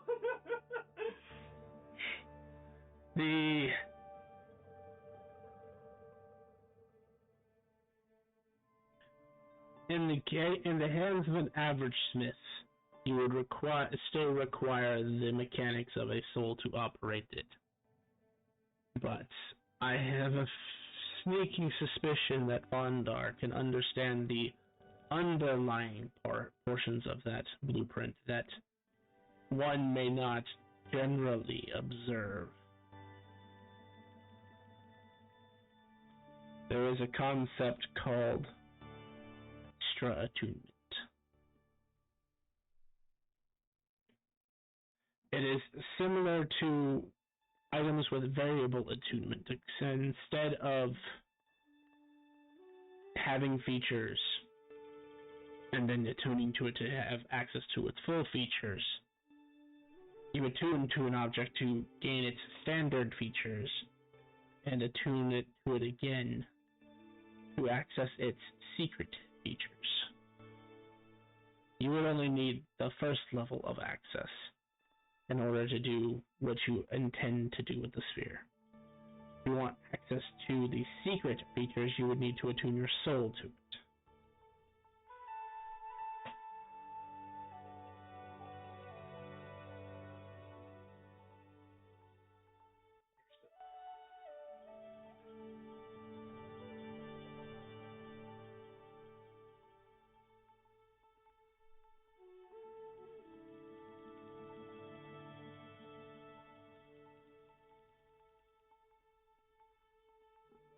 If there is no further inquiry, you may consider yourselves dismissed. Curtsy. Thank you for all your help. And I'll take. Thank you for your guidance.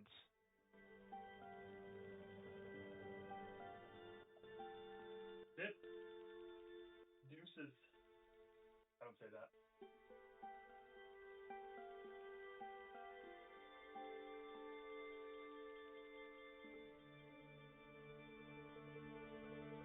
I can't believe I rolled it and not a single attendant was there.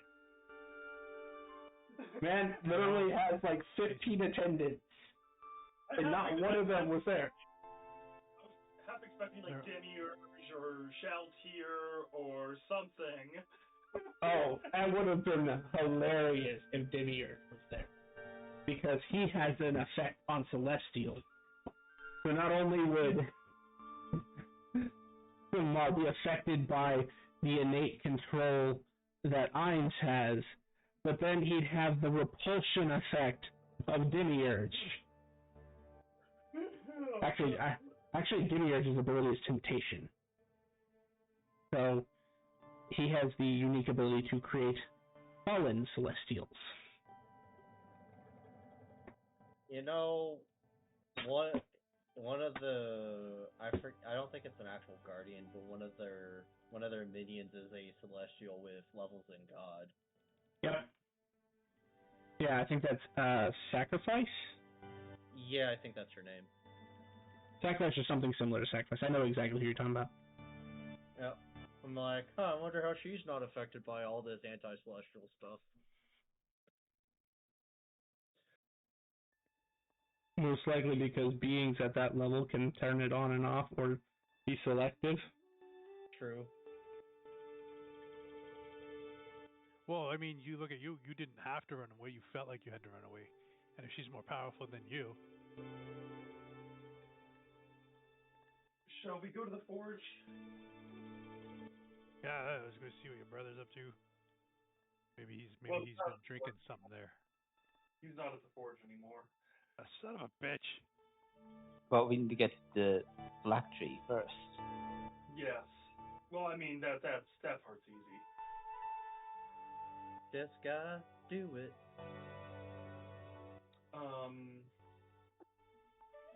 I will cast Gate because Vonder's out of cubic gates.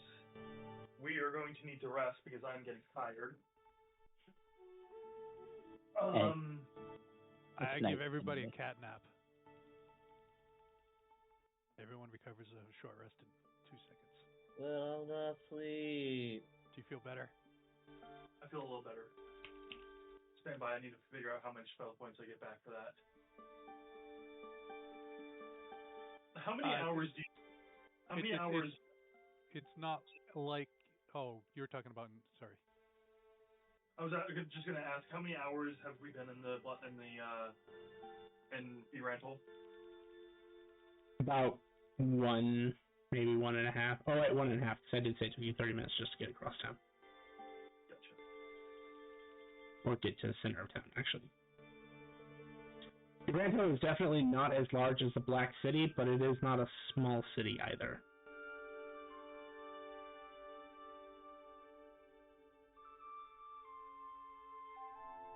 I'm just doing math in my head real quick.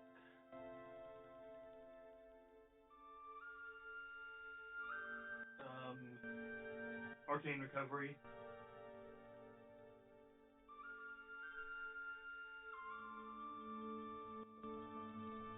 And we go back to the elemental plane there.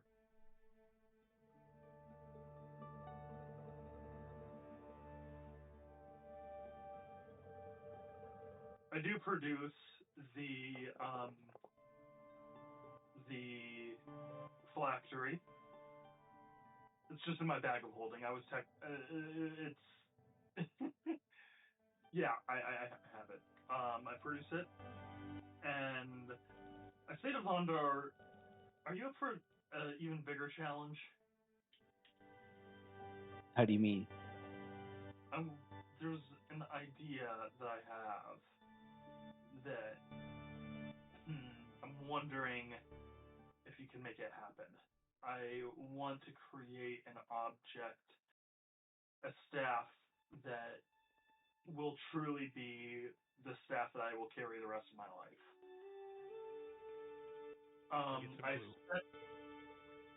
I assume that you have work tables there,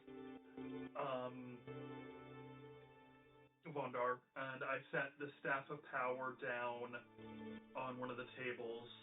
Then I reach my hand out, and the Staff of the Thunder God materializes. I place it down, and then I place the. Can you describe the phylactery jet? It's basically just a blue orb. Blue sort of looks like it might be made of either sapphire or lapis. It's just a perfect sphere. It's about palm size, maybe a little bit bigger. I place the orb, the phylactery, on the table. I'm wondering if there's a way to integrate all three of these together. I haven't learned item merging yet. Perhaps it was a little bit too big of an ask.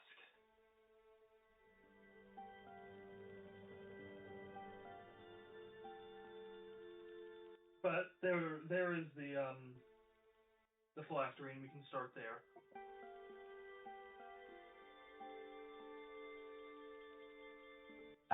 I'll look at these blueprints, see how difficult it's going to be. I'm sorry?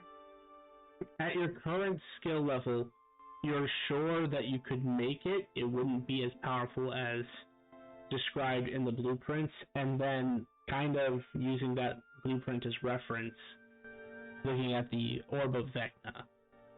You get the idea that it's not out of grasp, especially since you've started learning metal singing, but you feel like you're going to need more than you have because these are lesser God-forged items. Yeah, I just asked you to merge two lesser God-forged items together. And I was warned not to use metal singing with artifact level items.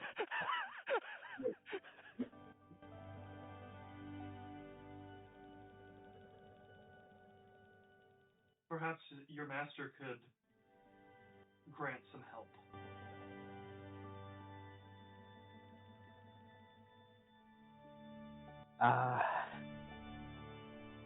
It's a matter of whether or not it strikes his interest more than anything else. He's not interested in anything that's... I look at the staff and the phylactery, and I look back at Vondar. You think that this won't pique his interest? I'm not really sure what he's looking for, so it might, but...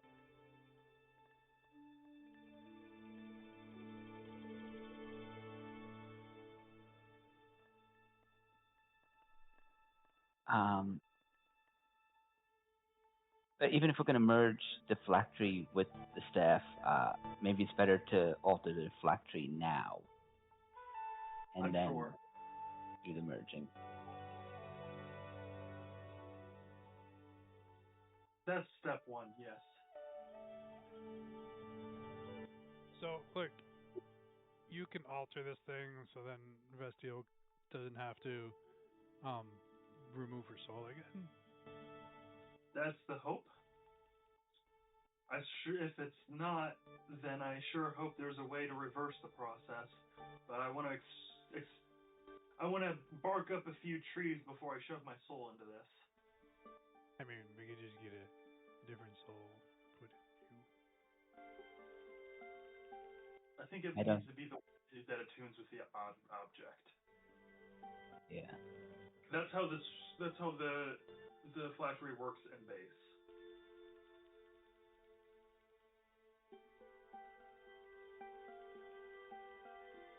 We can't just go get little Johnny off the side of the street and murder a local little orphan boy that nobody's gonna care about and stuff a soul in there. That's not how it works. Oh no, your soul is definitely going that. But I would figure we could put Johnny's soul in you, and that way you still have a soul. I don't think that's how that works. I don't think that's how that works either.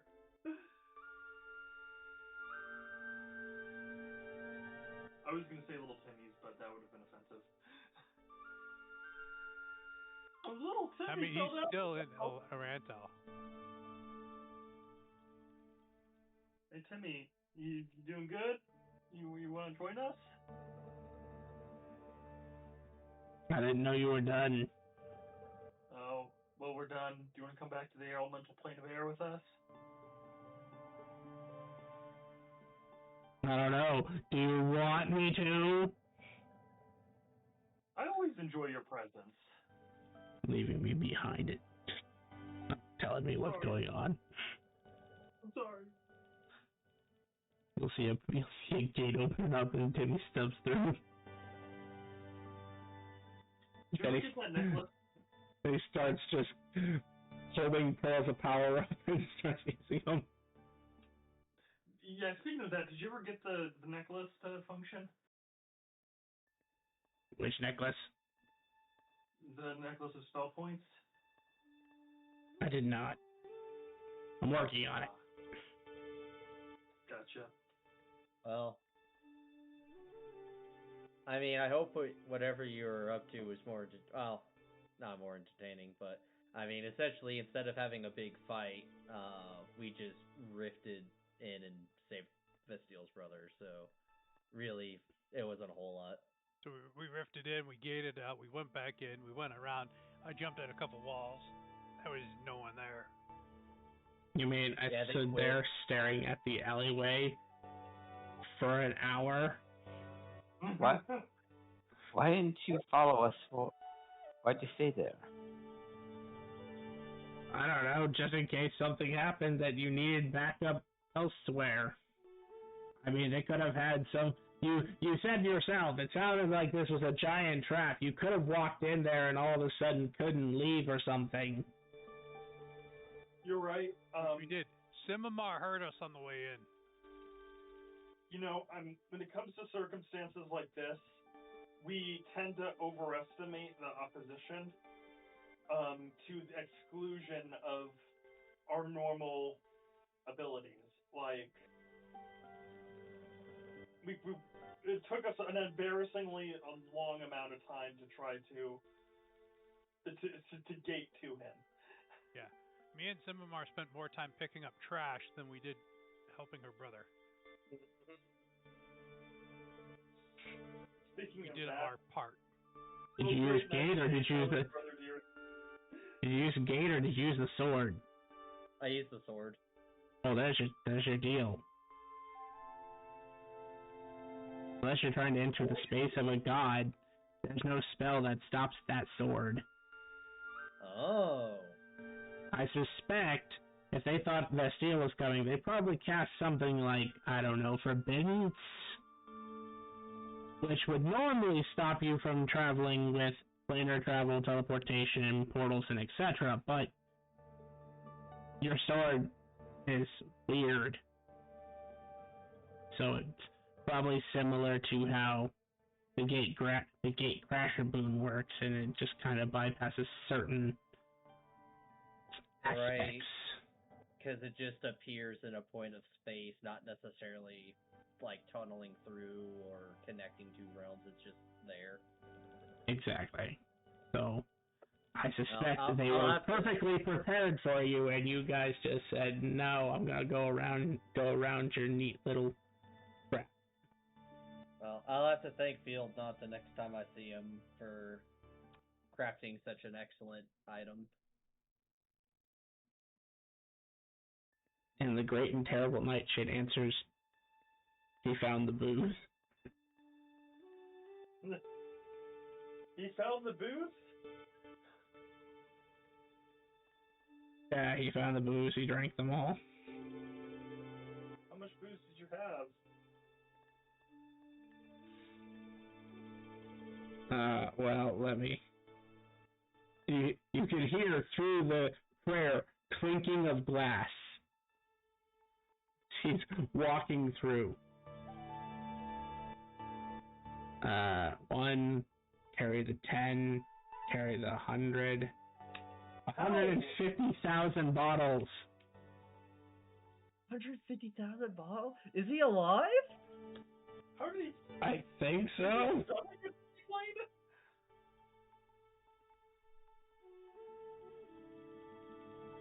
Hey, you alive?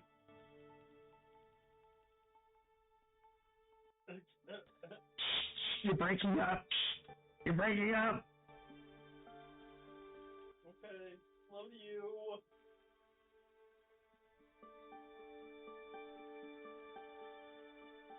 Hey, Vondar. Yeah. How long do you need to adjust the orb? How long?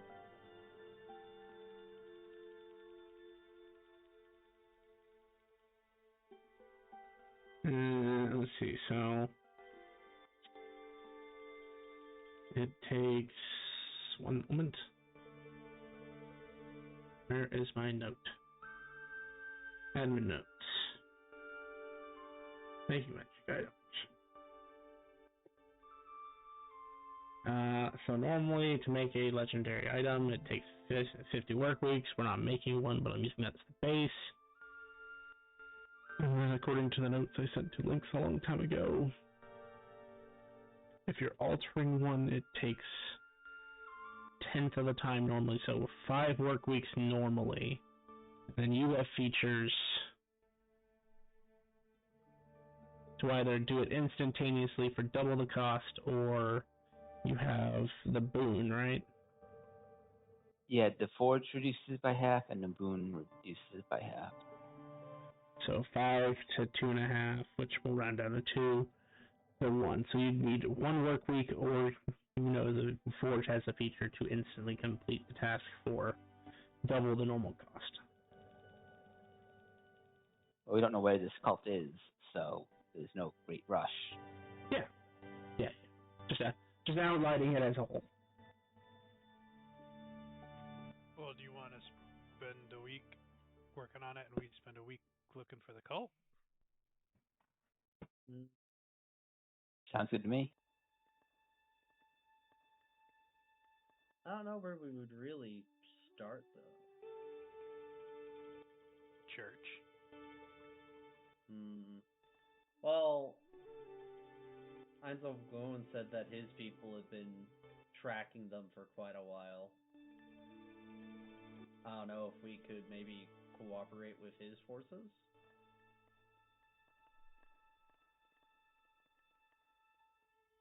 Yeah, if every time they show up, they run away, they must know where someplace or the last places they were. We can go Yeah. there, right? That, and I mean, if they locate them again, then we could go in and pin them down, and then they could come in. Because they might not run away from us, because we're not Right, we're not, waving the banners. Yeah.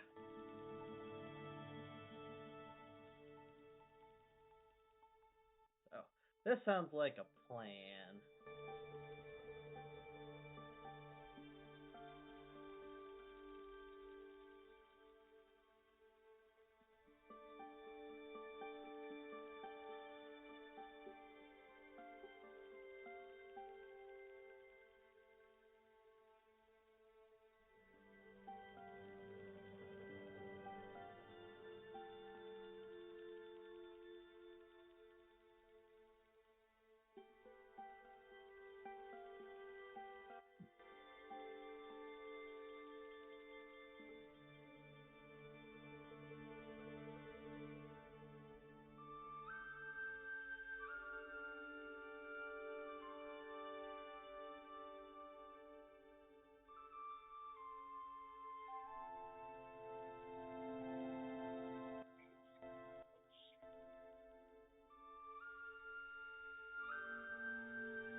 Okay.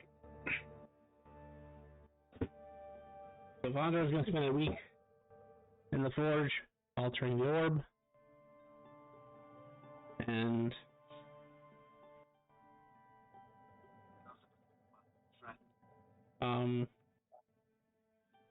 you guys are going to spend a week looking for the cult. We were going to try and recontact James and see if we can work with his troop that are currently chasing the cult, and maybe if they know where they are, then we go in first.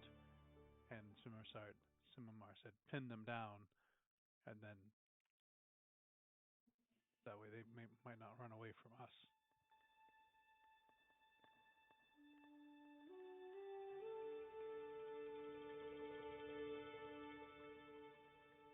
Okay.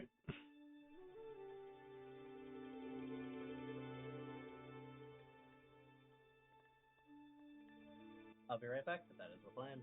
Go and work with them. We absolutely could. Oh, and to alter the item, it's going to cost you 25,000 gold. Wait, sorry, you reduce that too, don't you?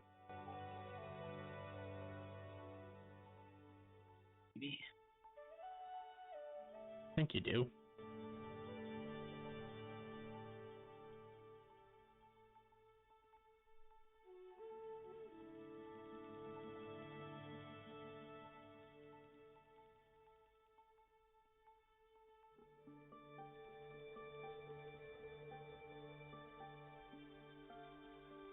So it's only 2 times as normal for the seat.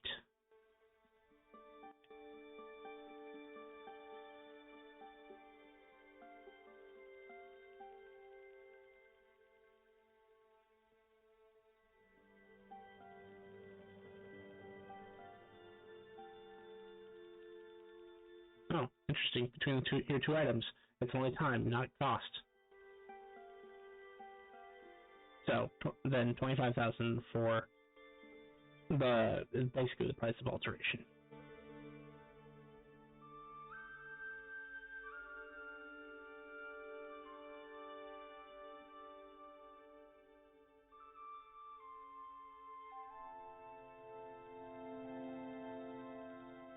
Okay.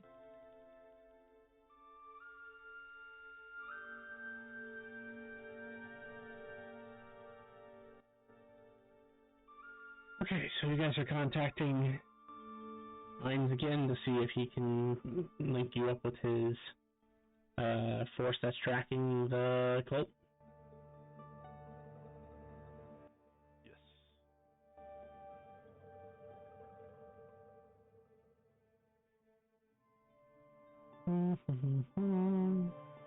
One second. I need to see where the cult even is at the moment.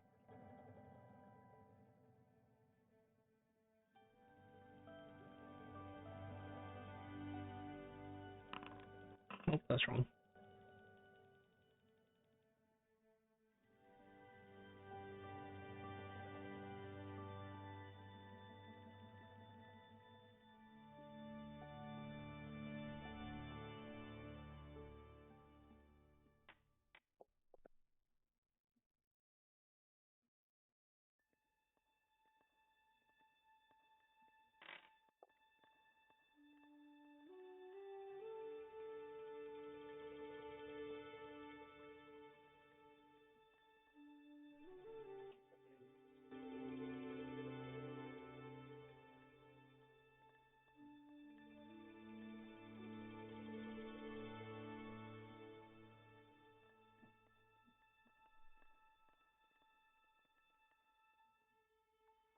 Okay. So who's reaching out to the lich?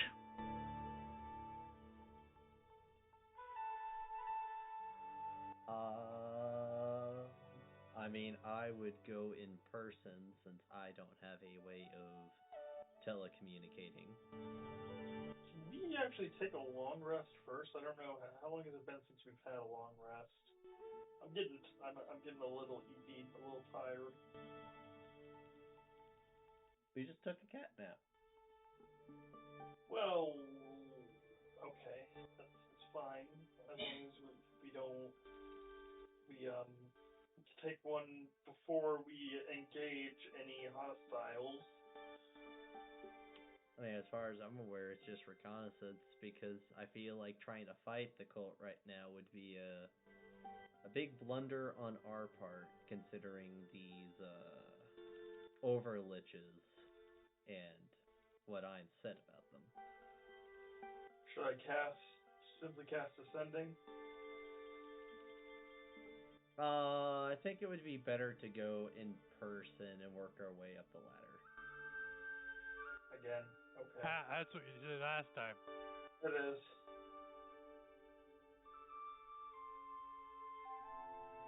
By all means, then. All his ladders weren't there, though. Yeah. Oh, we skipped the ladder. There were steps. Well, then, okay.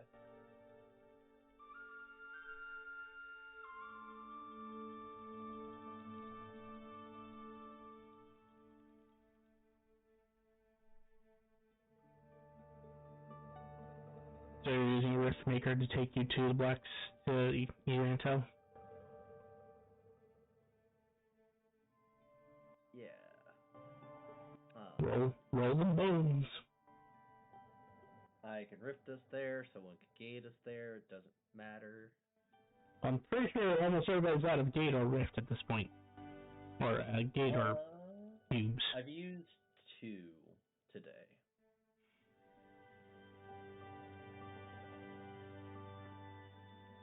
Unless I'm forgetting something that happened in the Black City. I meant the other 2 are out of their ability to use gate. Unless Okay. you're asking Timmy to do it. Nah, Timmy can technically do it. That will be on target, so the courtyard of His Majesty's Palace. Where's the tentacle dude? Hi. You find yourself once again in Urantel. Make a perception check.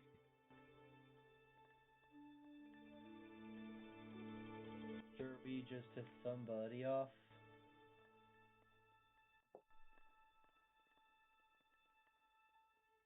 Zar, you get this incredible urge to blink. I blink. Samar, as you guys rift in, the pale tall man is there again. Oh, it's that one dude. We're just gonna go inside like we did last time and go speak to one of the guys. Maybe if we can find one of the attendants, that would actually be better rather than having to bother His Majesty himself. Correct. Again, 40 minutes of saying goodbye last time. Well, I was hoping, find that one lich that was, brought us to the throne room, or someone else, and then talk to him, and then talk to his boss, and then talk to his boss's boss, Yeah, fair enough. Just not the big boss. Correct. Because we don't need to look yet. I'm just gonna chill with this guy as I pull up my old tentacles. Okay, well, you two have a good time, and I will proceed inside. Poor guy just can't leave. I mean, Tim, are you coming with us? Fine. I mean, you don't have to if you don't want to. Tim doesn't even look at the tentacled individual.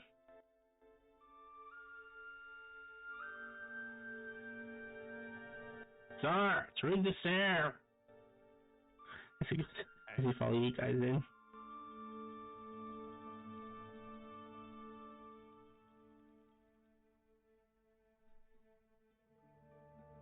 You guys find the same attendant as before. He's practically not even moved. Oh. Again? Good afternoon. Yes, we have finished our earlier business, and we would like to speak with someone who is tracking down the cult of Xanathon, as we have a quest from Thea Death, also to destroy the cult of Xanathon. Oh, what a coincidence.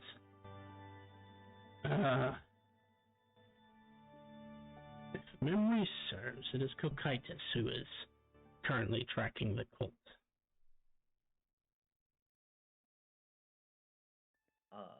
And Well, he'll pull out the tablet and start scrolling through some information. Last update we received, they were in the Desert of Death, near the border of the Desert of Endless Suffering. Do you have an image of him so I could make a rift to him, or some other means of teleportation?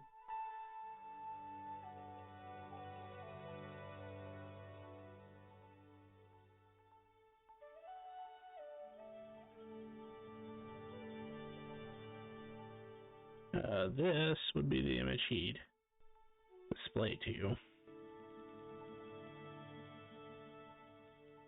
Oops. I was about to do the wrong chat.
Are you processing something right now? No, I already posted it. Oh no, I saw it. I was just making sure you weren't doing something in the background. Oh, I was doing more. something in the background. Yes, I'm always doing something in the background. Would it be alright if we were to meet with him now?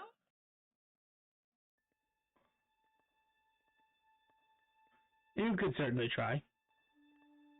Okay. If he's available. Well, I guess with that, I'll take a couple steps back and I will attempt to. I'll focus on the picture and see if I can't open a rift towards that being. Which that is a mishap.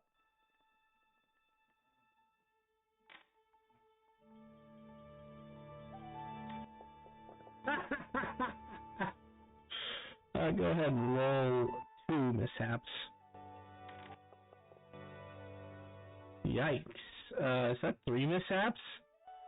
Hold on. I need to pull up your sword so I have the chart in front of me here. That is 3 mishaps. Yikes. And then one more roll. Hey, I'm target. So that's what,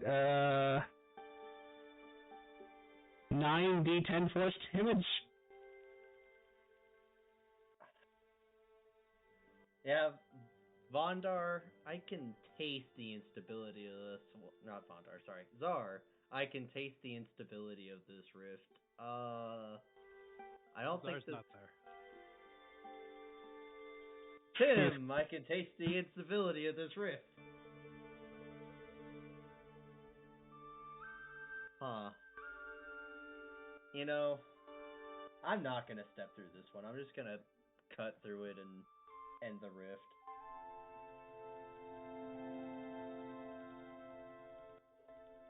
Okay. Second attempt. Gosh darn it. Okay. That is on target. So you still take 3d10 for this portal, but it's on target. Alright, it seems a lot more stable than the last one, so I will step through to see where it does take me.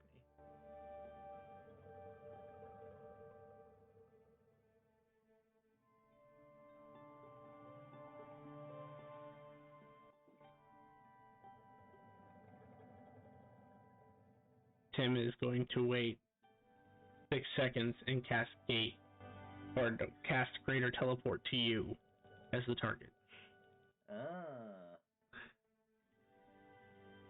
That seems like a waste of spell slots. Spell points. I only have another 98 pearls of power to go. You certainly are prepared. This is the only way I can get my spell points back without dying. Oh.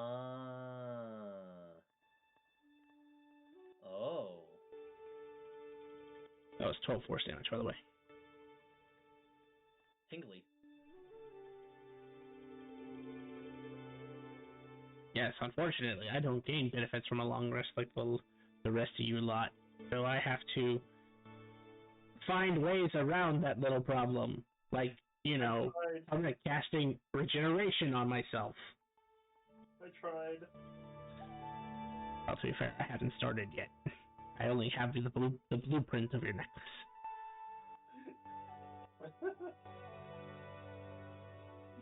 You know, I was a little busy. I was about to start it, and then some asshole came into the domain and decided to try to steal your shit, so I decided to put the hammer down to go take care of that asshole, and then I got summoned by you guys to here. I appreciate you so much.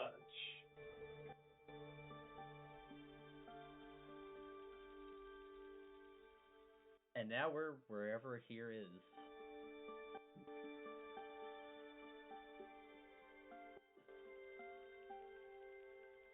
I don't remember. Oh, I do remember. It just wasn't relevant because you weren't here. As a player, you weren't here, so I glossed over it.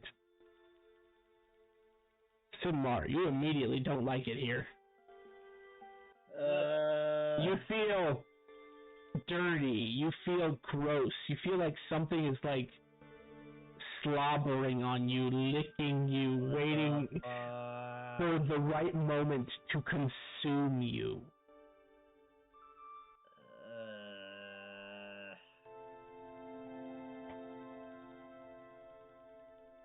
I hope that's just the presence of the desert and not someone else. I said so hot.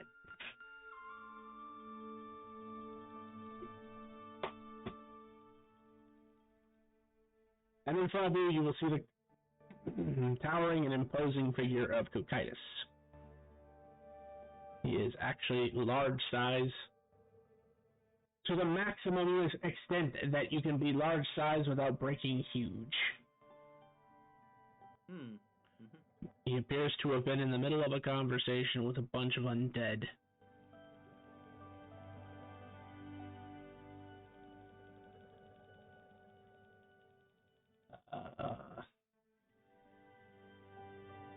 Can I help you? Good afternoon. Sorry for intruding. We are adventurers tasked with dealing with the cult of Xanathon by Thea Death, and have come to you to cooperate with the forces of His Majesty. You just missed him. Which when I say you, I mean we. We thought we had them this time. Wow. They were. And he takes one of his giant halberds and stabs it into the sand as the sand collapses away to reveal like a hole, which appears to lead into a cavern. Since you have dark vision, you can kind of see in the hole without issue. It appears to be, from what you can see, a very large space, and you can see just like abandoned clothing and like recently extinguished braziers and definitely signs that there were people just here. Ooh. I have an idea.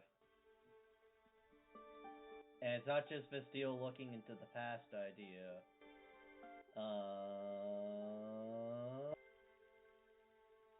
So I haven't used any of my rewinds yet. But let's see. So 4 uses, you may use this on a location you have seen within the last 29 hours.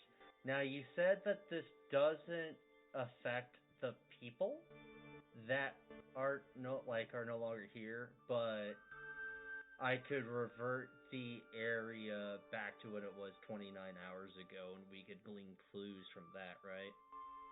Or would this magically suck the people who have left back to this location? No, it does not affect people, so you could definitely revert the space itself, just not the people. Okay, so I will inform Cocutus that I can revert this space back 29 hours so we can maybe glean more recent clues before they disposed of them. Oh, we know where they are. That's not a problem. Problem is getting to them before they get away. Well, perhaps that is where our group can come in, since we are a less threatening, air quotes, unknown variable that they would probably rather engage than run away from. And if we could dimensionally lock them in place, then we can deal with the cult with our full might.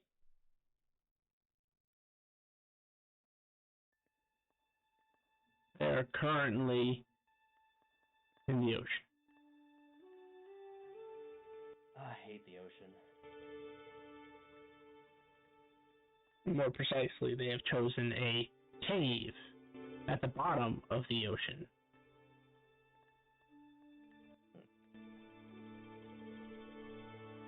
And as he unfurls a map that you are familiar with, which would be the plain of Alarak. Moving over here real quick.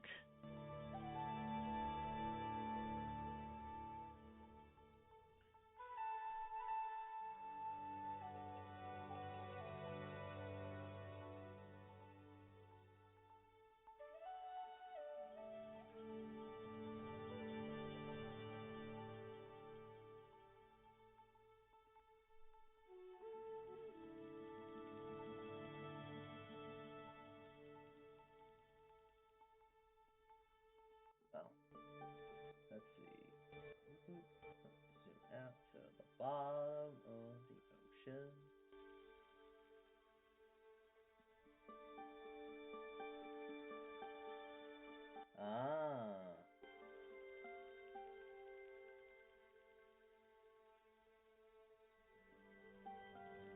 So, yeah. We might be able to figure out some sort of plan that allows us to get in and lock things down.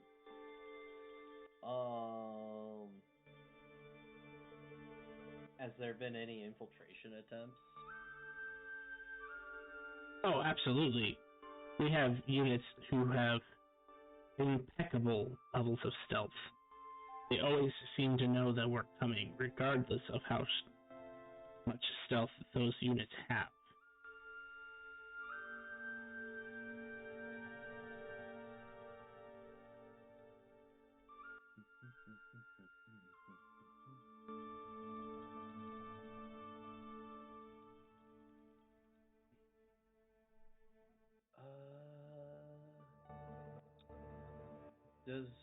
So with the cult's doctrine, do they have any specific targets that they will like abduct to bring back to their base to do experiments on?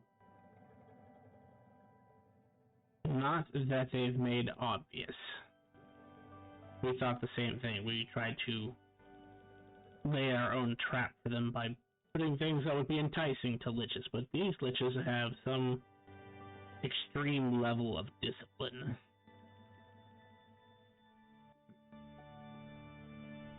And if we could work out how they figure out what we're coming before we do, that would be helpful.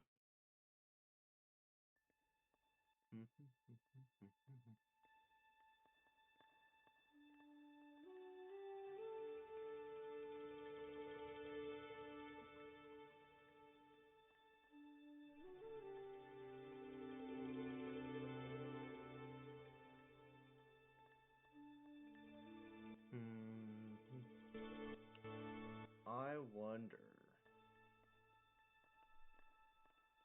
what if we post a fake Adventurers Guild quest to find buried treasure in the general vicinity, and then we go in and see if our small group can scout near or, infiltrate the area in case they have eyes at the Adventurers Guild, and we can use that as a "we didn't know you guys were here, we're just doing this job" sort of thing. We certainly hadn't tried that yet, so it's a good idea. Well, it's something, because I can't imagine trying to us being able to bypass it any more than you have been able to. Unless you can get me eyes inside the lair, then I could try making a rift in there, as that's able to bypass gate blocking spells, as I've recently learned. But that's kind of a funnel.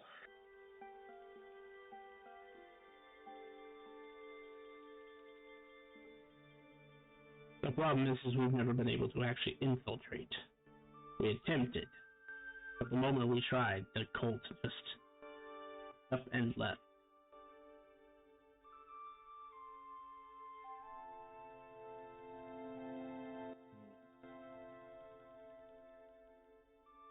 Hey, Vasteel, do you know of any ways of, like, blocking teleportation magic in a wide area, like a big scroll we can roll out? Because I'm assuming that's how they're vanishing so quickly, right? They're just teleporting out? We don't honestly know. Whatever they're doing doesn't leave traces of magic either. What we do know is that once they do it and you enter the space, you have an hour to run. And that hour, you gotta be outside of 5 miles within that hour.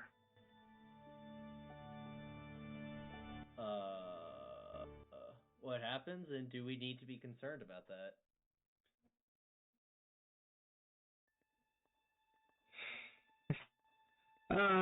Only as much concerned as you should be about the Armageddon spell being cast on you. Oh, okay.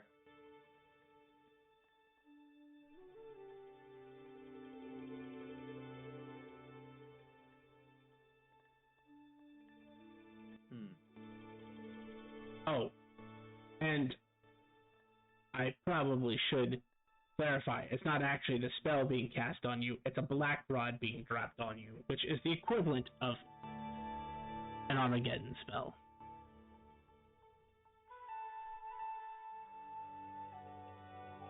Like a black rod from the sky? Yes. A bit of ancient Link's technology. Some of his earlier work that we are very upset that he made. Do you think maybe they have a base in orbit? Maybe. We have no way of space traveling, so... Maybe? I'm sure there's a couple of artificers that have a method of going into space.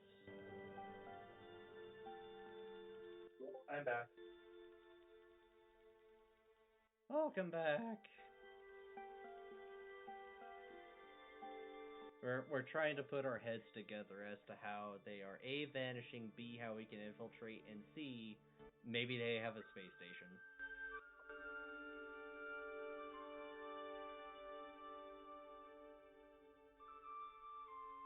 Okay.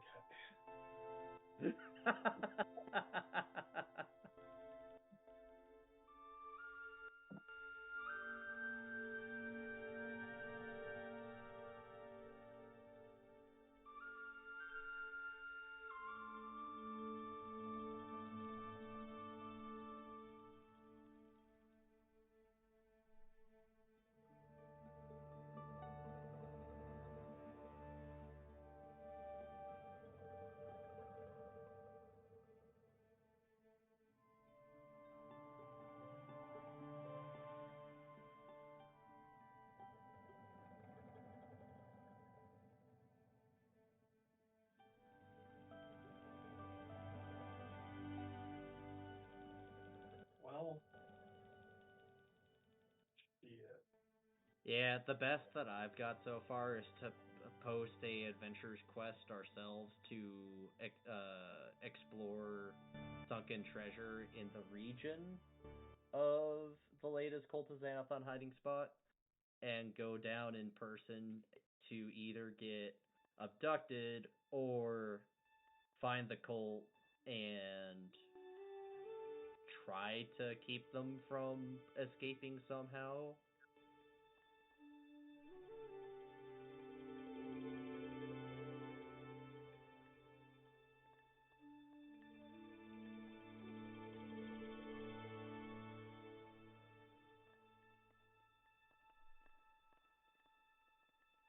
Hold on. I'll be right back, Similar. It's Tim Cascade. Okay. Sticks his head through. Sir! We left! I'm trying to talk to this guy. Has he said anything to me? No. Nice chat. I gotta go. See you around. I go with Tim.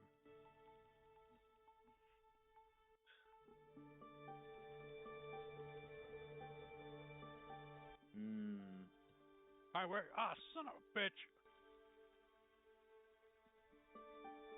Deserts suck. Yeah, I hate this place. Ugh. Feels like something's just lathering my whole body up with a tongue, and it's disgusting. And Bastile's okay with this? You what? I'm okay with what? Probably not.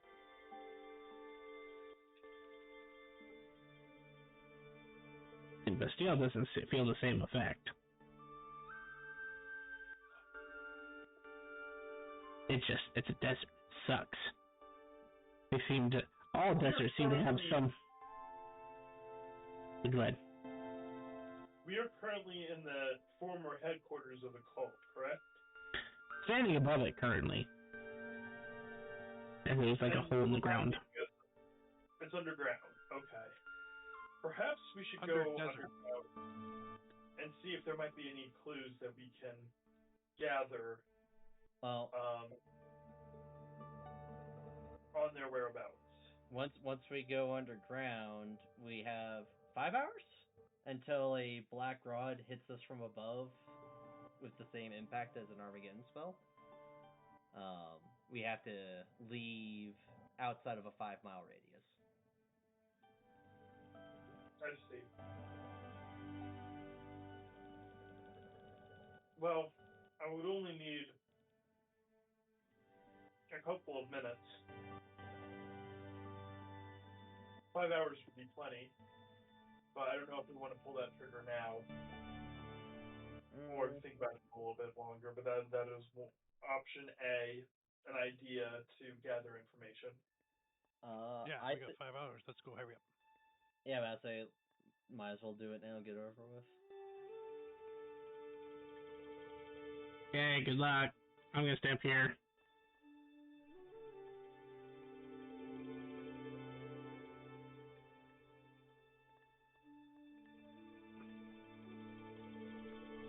As you enter the hole, it looks like an abandoned sandstone cave. You see piles of clothes, extinguished braziers, piles of hay or straw, and even like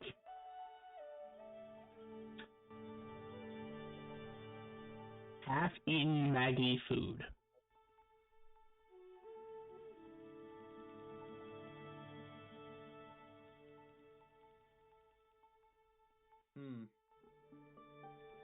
I'm going to go around to different places that look like they may have been important and start to gather information with my recall. See if I can't get any clues or pick anything up. Like, oh, hey, this is the next place that we're going, or this is how we decide where we're going to move. Oh, hey, this is how we recruit. This is what we're doing. Anything that may be of interest.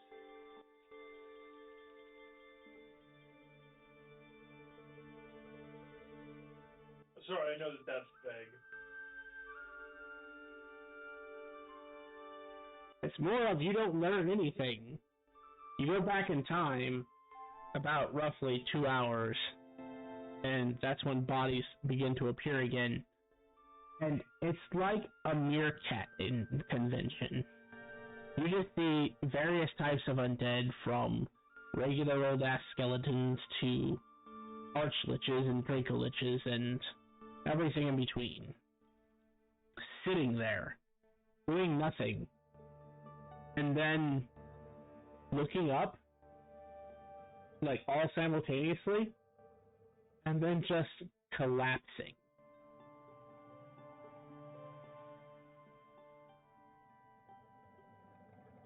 But no one says a thing.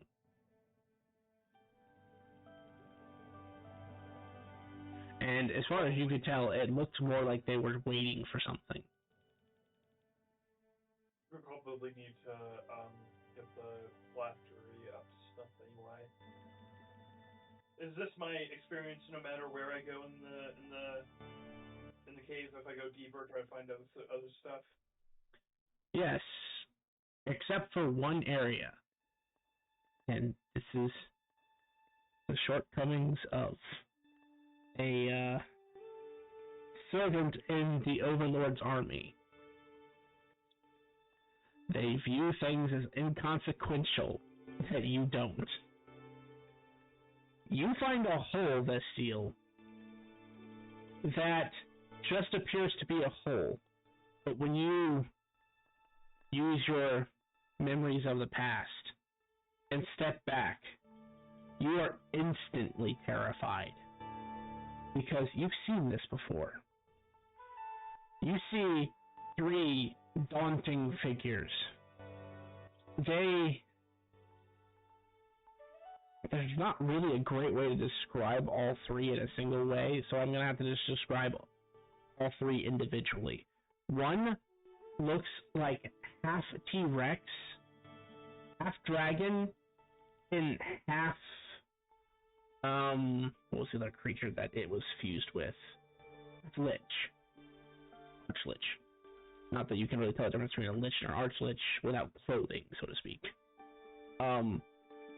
One looks like half Leviathan, half Kraken, and half lich.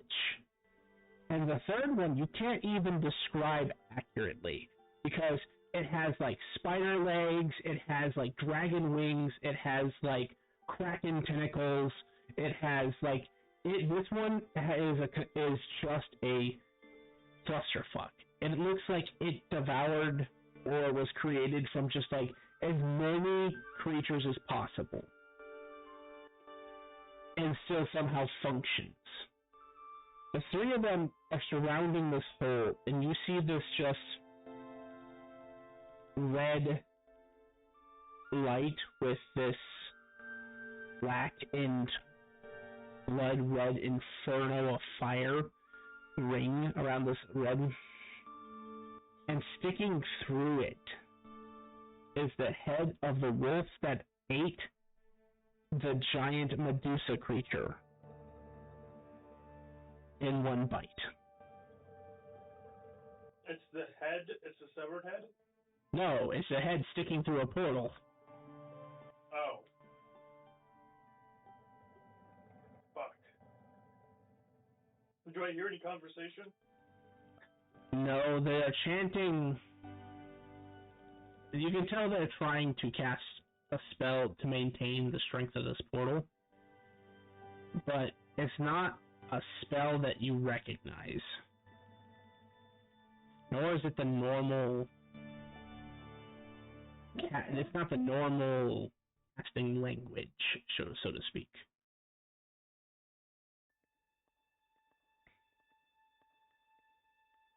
But you can tell the intent, at least, with the spell is to keep that portal open. Gotcha.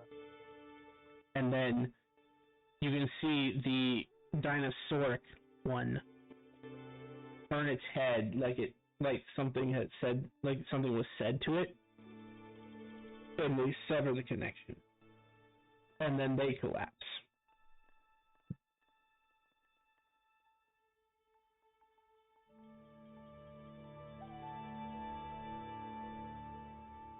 I will go back and relay this to the party with Cocutus and complete with visual aids to describe what I saw.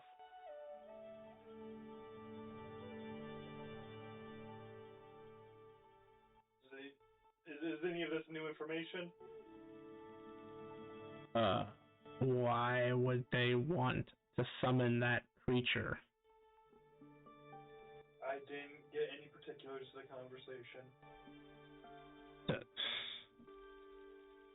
That's a world ender.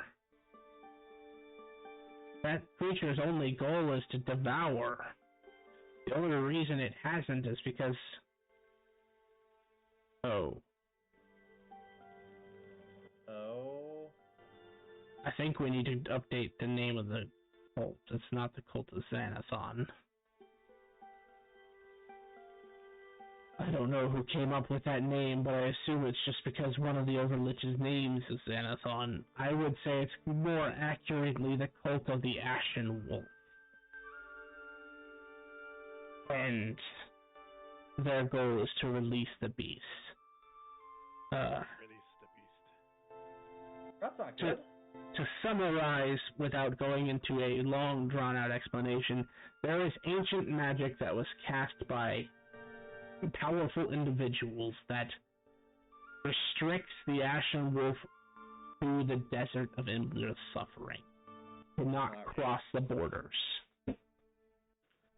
If what you've shown us is accurate, then their plan is to release it from the desert. It's as powerful as it is now just by devouring those who live in the desert. Imagine if it could access the rest of the planet. Yeah, that would be a calamity. Suboptimal. As you're talking, a red light descends from the sky. It looks like just a tiny laser beam. But currently it is centered on Lycokitis. You got one of them black rods coming down, I think. It's okay, we got... It's okay. It's got to be like an hour or so, right? I look up at it. Is it imminent? You can't even see it yet. Okay. Similar assumption is accurate. They might have a space station.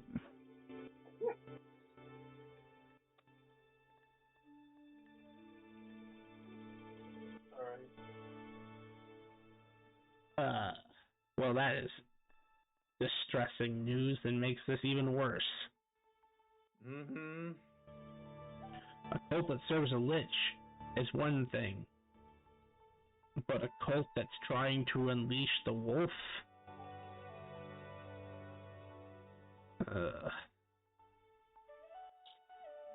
I must report this to Lord Hines.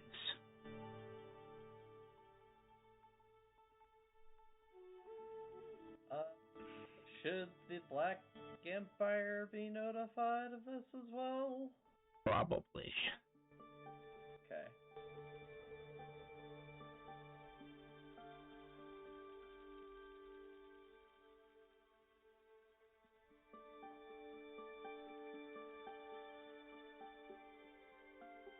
So Kokias will go off to a nearby tent where he's going to contact Lord Hines.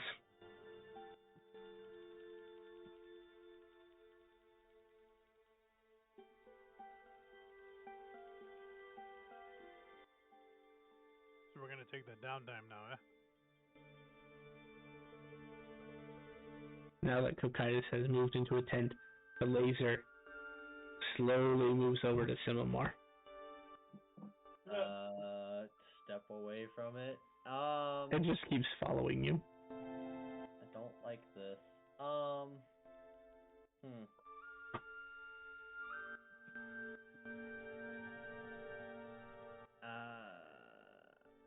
I mean, I think I could survive a hit, but I would rather not test that theory. Are we just hanging out?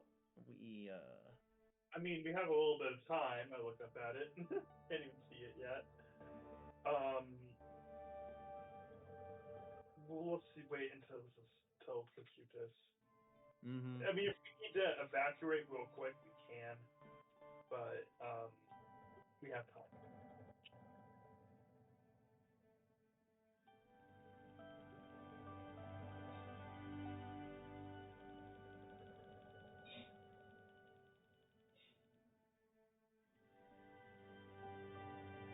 A few minutes later, Kokias will emerge.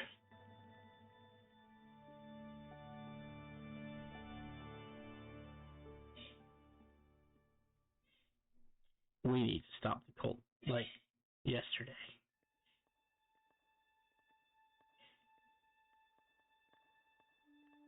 Well,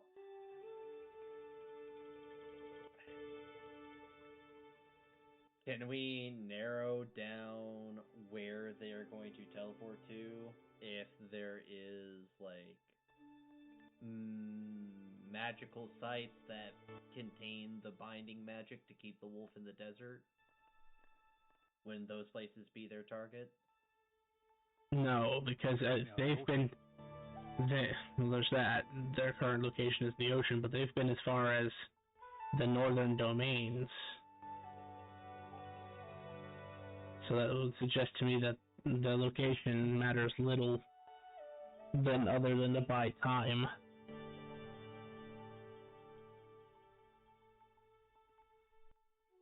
I pull up my card. I'm gonna scout up. I'm gonna also contact Vondar and tell him we need that shit done yesterday, and we probably should long rest and then take these fuckers out. So I'm gonna go scout up a little bit, and I'll meet you guys back on the plane of error. Okay. And I'm gonna, as I fly up, I'm gonna send a message to Vondar saying, the dumbasses are trying to release the Ashen Wolf. We need it now. It now. Oh, we are probably going to take a long rest because this still has no spell points. Little spell points. Okay, having heard that, I'll spend another 25,000 iridium.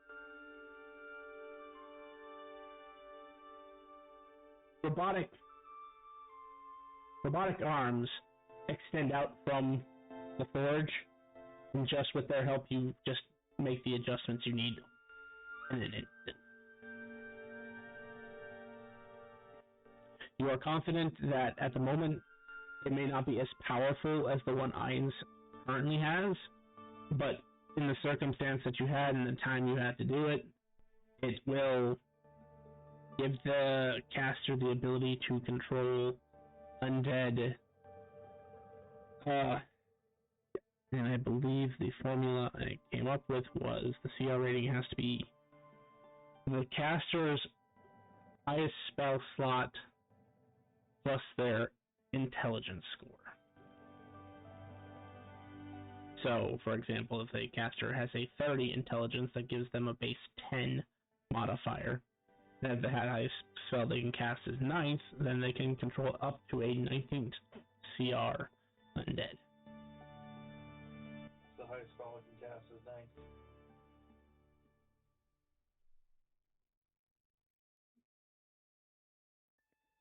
Maybe, I don't know if I'll get bapped on the head by Jet for this, but you can make the argument of 10th with Yolanda's Grimoire because spells that I cast count as one higher. Once I attune to it.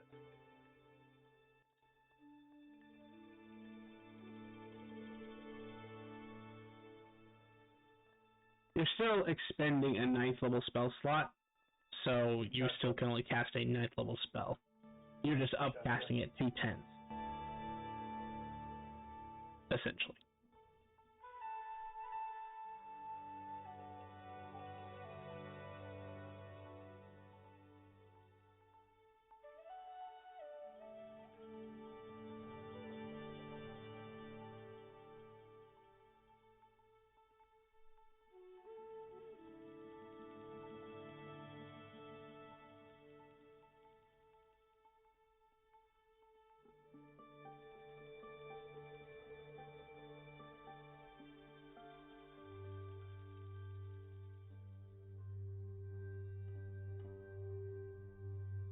Okay, so what's the plan?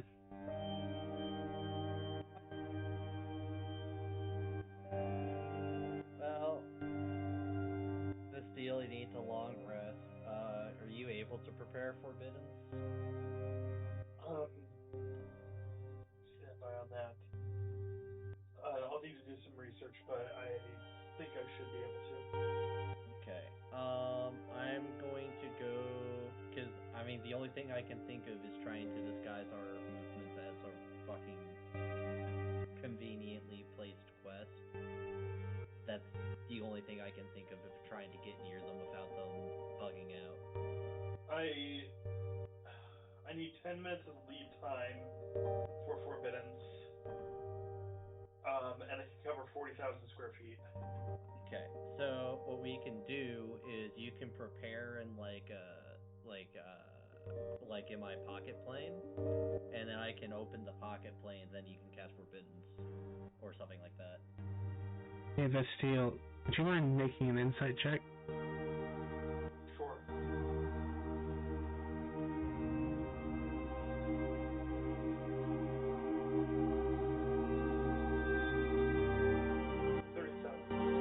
Just as a reminder, be sure to look at the last paragraph of Forbiddance.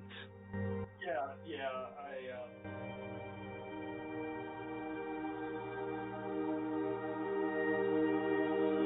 Alright, yeah, I was just gonna read this whole thing anyway. I'm gonna have to learn this spell and then prepare it and then cast it. Okay, just... Yeah, I can't, I'm not gonna be able to, with 40,000 square feet, like, I need to know where they're going to want to go, hit it, and then that should stop them, but I need to know where they would want to teleport to next.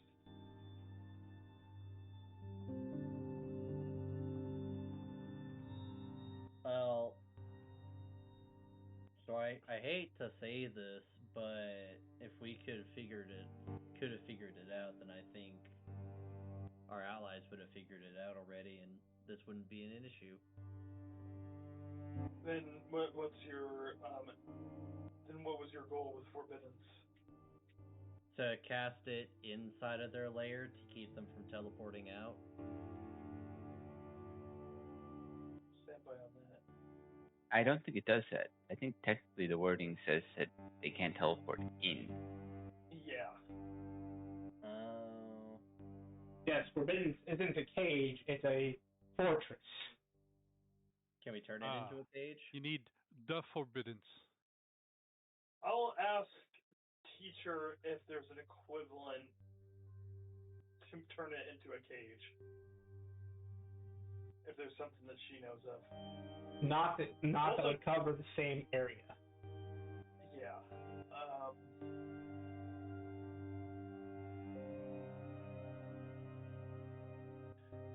If I had time, could I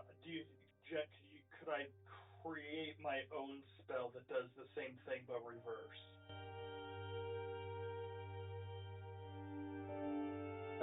Well, spellcrafting takes a very long time. So,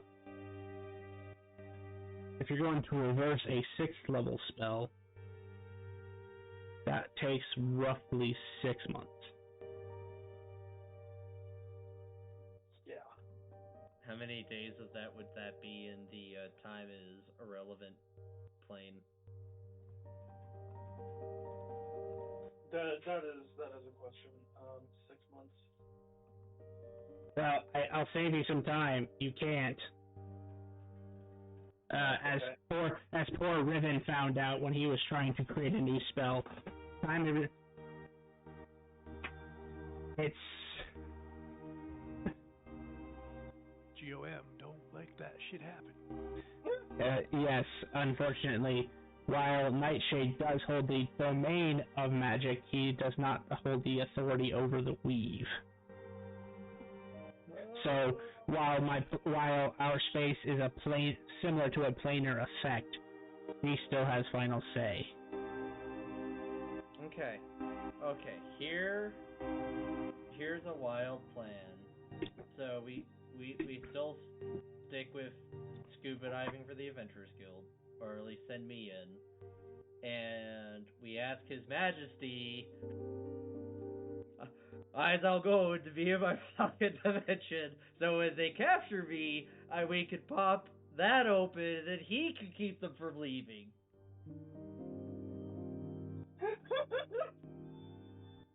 This is a wild harebrained scheme. Because I don't know what else to do. Oh, I don't think he leaves his city.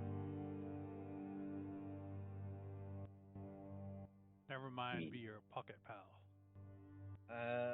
I just hope I didn't just encourage my decapitation. Looking at Cocutus. I think I'd fuck up worse to get decapitated. Well,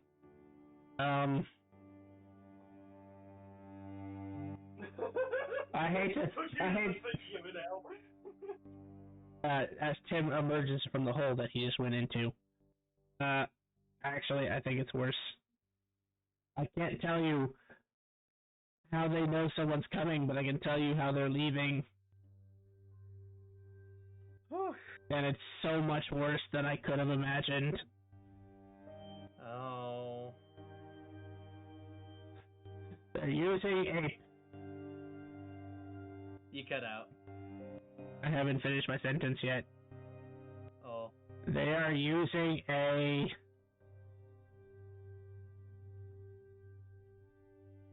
There's no other way to put it. It's a fucked up spell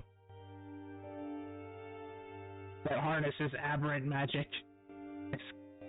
At least from what my site is telling me, it's called Chaos Warp. And from what little I can glean from it, they don't even know where they're going. You know, the best way to not have your enemy track you down and be where you're gonna be is not to know where you're gonna be. I think it's like teleport. Random. I mean, yeah. That down then, unless we have future sight. Wait a second. I do, kinda. Alright. So, I do have. Go to my list of powers. Cognition, and I do have it up to rank 6.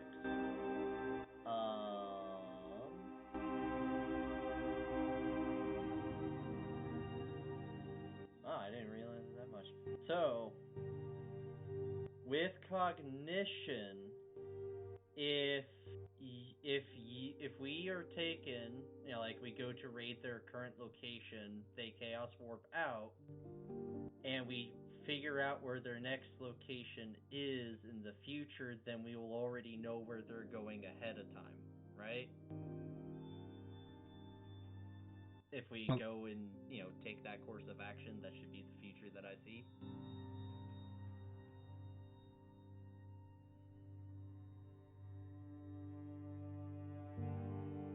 I think the problem is that it's aberrant magic. So I'm not sure even if anime powers would give you the ability to predict the outcome. Right, but if within a week we're able to track down their next base, right, then I would know where that next base is going to be, because I don't think because if I don't know how future works, if it's like multiple branches or like a single path, but I feel like this should be able to work.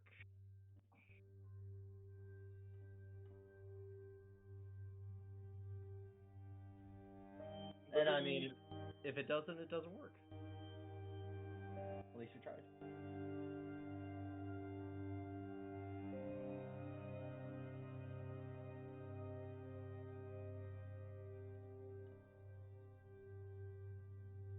I mean, that's a fair way to approach it.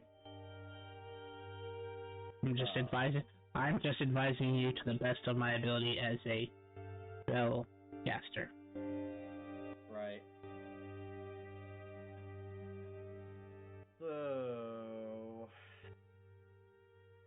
So we need to make a decision now, and we need to follow through with it. Of either A, we try our small party scuba diving by them, or option B, we all work together to approach their lair and force them to leave. Because one of those two paths that we choose is the future that I will see of where they are going, or what happens if a small group works with them. There needs to be intention behind this.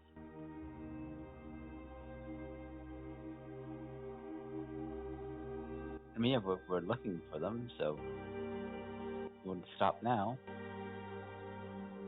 That is true. At the end of the day, we are still attempting to track them down. So I suppose I could just give it a go now and see what happens. I have a crazy idea. Crazy that the little lich of the north and the demi-plane? Yes.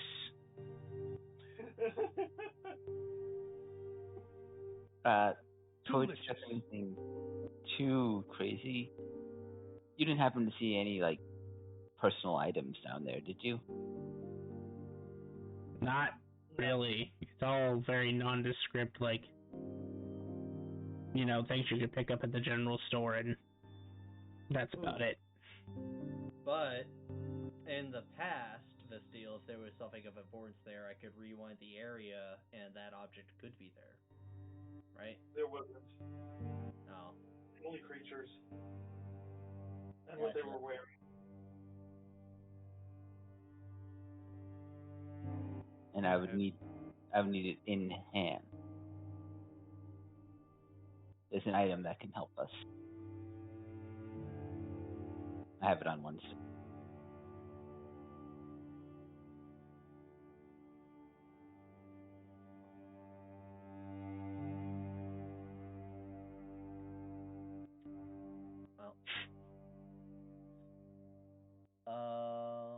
I will go ahead and look to the future by a week by spending 60 energy. Since this is a cult that needs to be dealt with now, either way, we will be striving to eliminate them as soon as possible. So hopefully, we find them soon. Roll a D100. And this isn't a call it, just roll a D100 for me. The dice gods proclaim it 73.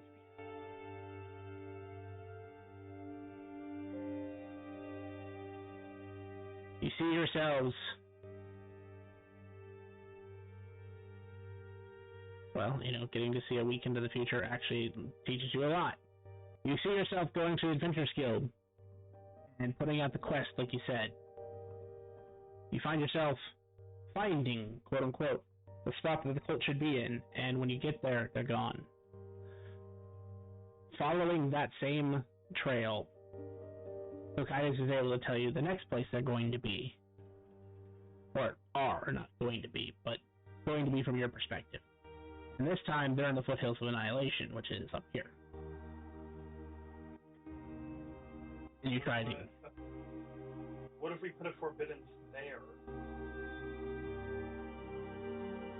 That would prevent them from teleporting to that location, and they would just end up somewhere else. Probably, yeah.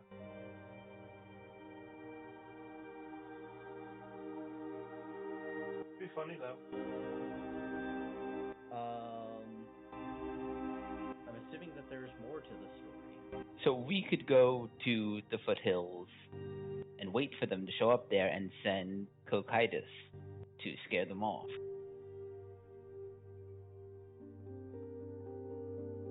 They might not be able to cast a spell multiple times a day. Right. That is the general assumption, but I feel like there's more information to this foreseeing.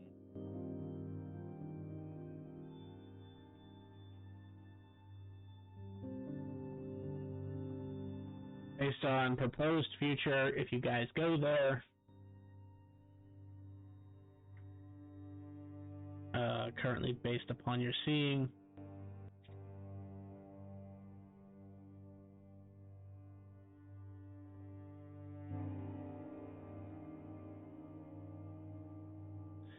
they warp there, you catch them by surprise, battle ensues.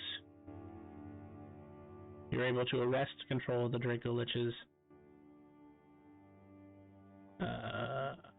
That's what I was looking up. Give me a second. So that also is going to matter how many of the Draco Liches you can control.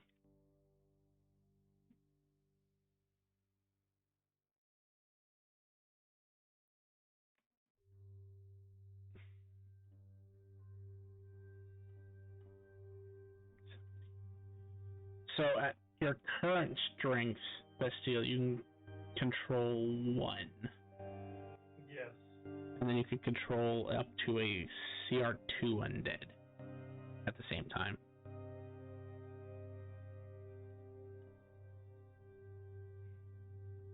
Honestly, what we could do, if I were to command the Draco Lich for a brief point, could I then transfer my control of that to another Draco Lich?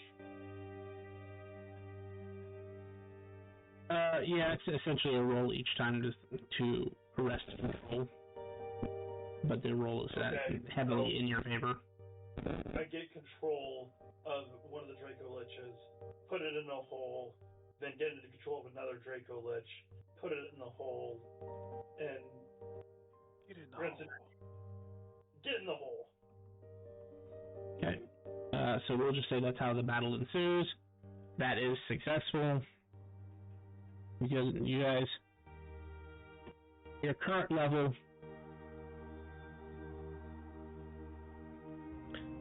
I'm going to say the group would barely survive. As long as you're all together, you guys could probably win. So we'll just say happy path assumption here, right? Because I can't predict everything that's going to happen. But from what you see, you go to the cult hiding place. They're already gone after you've issued the quest. So you guys go to the foothills ahead of them, then do the same thing, like he said, use Cocytus to chase them away.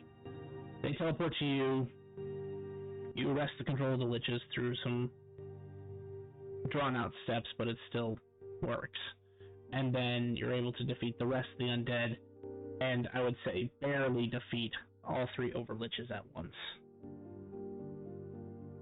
And is that a prediction with just our party fighting the cult, or is that our party with forces from Ainz? That's just your party. Ainz's forces had to scare them off. Right. Well, I mean, he has other people. Yes, but this is technically the feature you asked for. Right. Correct. So, okay. With that information, I will relay that to everyone, and that we have a decent plan going forward. I do have one question, because going into this, I was planning on turning my power on. How does that affect Simomar in his vision? You wouldn't see it, because that was not the feature he asked about. Now, if you ask him, and then he spends his 60 energy and asks again, then I can give you the answer. Right. With both Tim and Czar? Oh, no, we're both there. It's just he's asking about a specific world title that he has currently turned off. And I don't have that world title. I guess technically I could just turn it on with Simomar around and see how it affects him.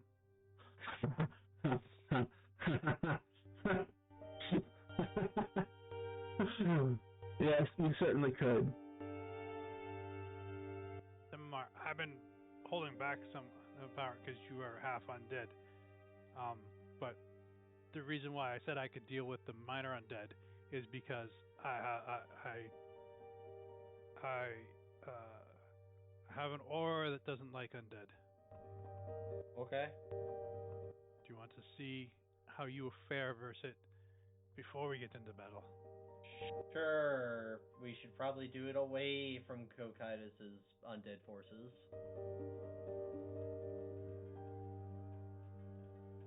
Are we still standing in the desert underneath the death rod falling from the sky? Mm-hmm. Yes. Yes. You got 5 hours.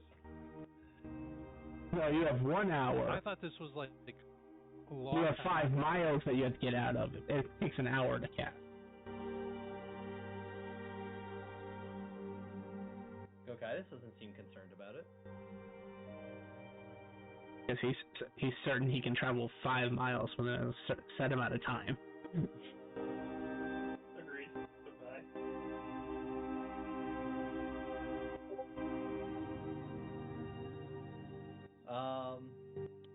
Shall we? Technically, I thought I was flying up to go check something out. I thought this was after. I didn't know you were doing all this shit in the desert. I'm not sticking around in the desert. I assume this was happening via telepathy because we do have the telepathic link. And I realize I don't have teleportation to get back to the Imperial Plane. Someone would have to gate me there. Yeah, I thought we were all back together at a different time because deserts suck. Well, that's what we can do. Is we ask Cocytus if he can give us a lift back to his base, and we can then reconvene and then do what we were just talking about all together. Okay, that's fair.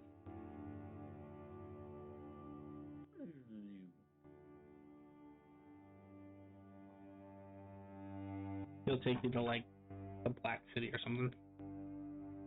This works.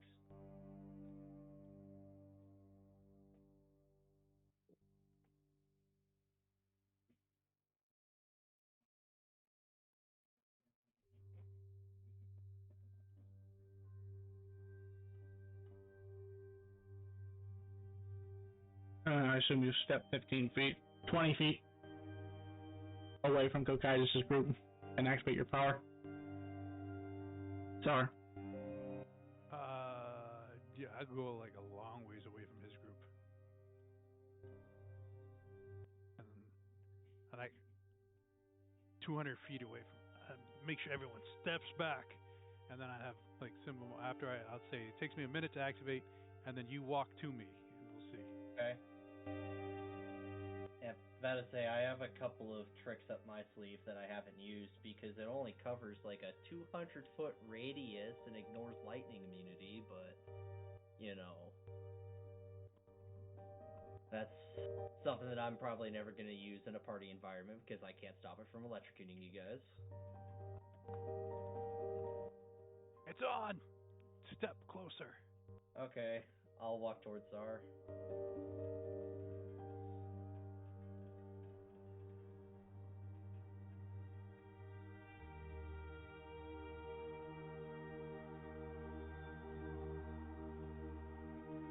I will be fair about this, because there's a technicality I could enforce, but I don't think it would be fair. Zar, roll me 18 d8.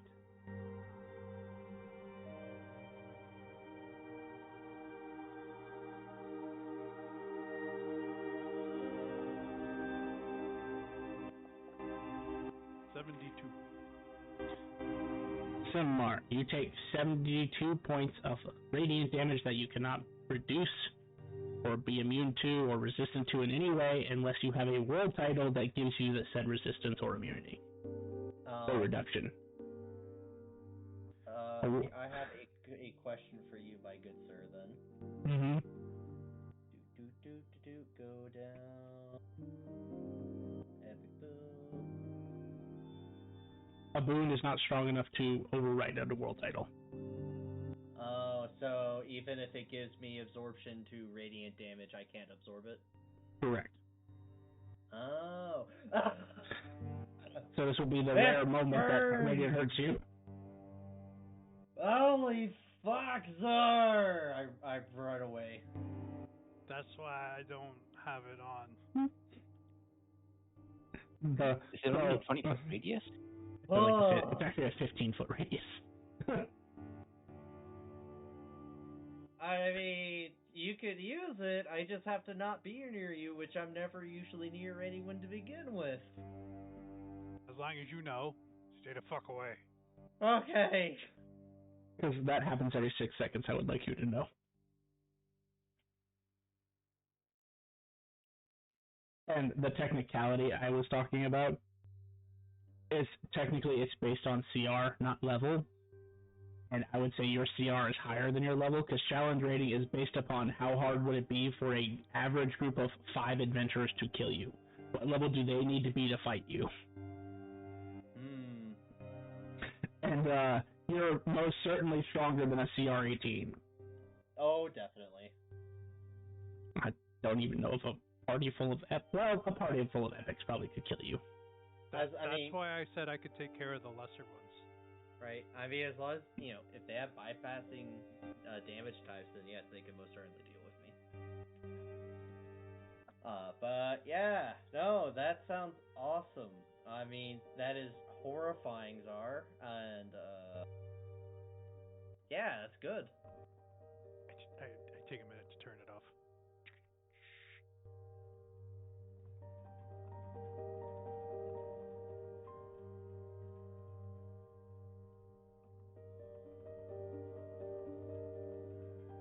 Well, at least he thought to test it now and not in the middle of combat. See, Zar's learning, guys. I'm so proud of him. I do a bit. Alright. It's gonna sound really stupid. I'm really sorry if somebody's already brought this up. But can't Simimar just morph into next to one of the creatures? One of the archliches? I don't know what they look like. I showed you what they look like. Oh. You just said we fought them. Right. So the downside with warping to them right now is that they can still escape. But if someone makes them use their Chaos Warp, they don't have the ability to use it, which is why we are able to narrowly defeat them. Gotcha. With Thank just you. our party. Gotcha. Sorry. We also do need to, one, rest, two, develop the phylactery. Right. That's done. Okay. Voila! Oh, I shoot some confetti. did you figure out what Ainz meant by the underlying factor of the blueprints? Do I have to use my soul? No, he said you can use basic attunement to use the free the Draco glitches, Gotcha. Okay, and then thank you. do more if you your soul. Okay. So, Kakutis, would it be alright to reconvene and finalize our plans moving forward after we've had about 10 hours to rest? That would be fine. Awesome. Want me to just rift back to you, or do you want to meet somewhere here in the Black City? Send me ascending first. I'm going to have to temporarily return to the Rantel to reinforce my forces with something a little stronger. We actually have a solution. Well, I mean, I would also appreciate a little reinforcements just in case, because the stakes are kind of really high.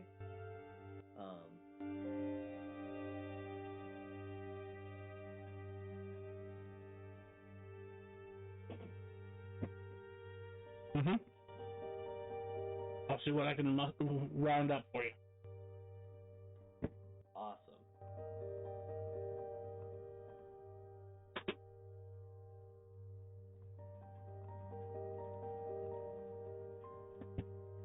And with that, he'll step through a gate.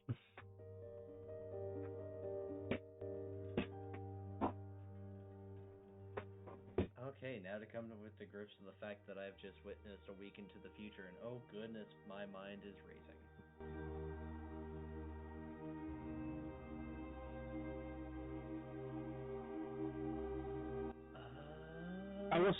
I'll give you a slight hint about your power, though. Oh, yes. Using it, you realize that it definitely showed you week into the future. You don't feel like you saw every possible future. It was more like you saw the one you were intending to see. Right. Continue. Okay. So, I mean, I guess we don't need to make the quest of the Adventurers Guild, because if they show up, they just teleport anyway. Although, just in case, because Chaos Theory and Butterfly Effects, I will go make that job posting at the Adventurers Guild. Then, Vastila, you want to come relax at my house and... Sure. I don't know, have tea? Yeah, just resting. Okay. Remember, you have to take every step you did before. Don't misplace a step. Or kill a butterfly. Because then we'll have to come back and kill all the motherfucking butterflies. Right.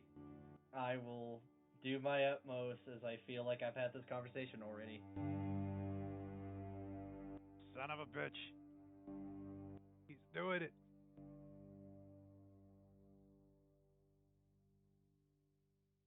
I could see the future.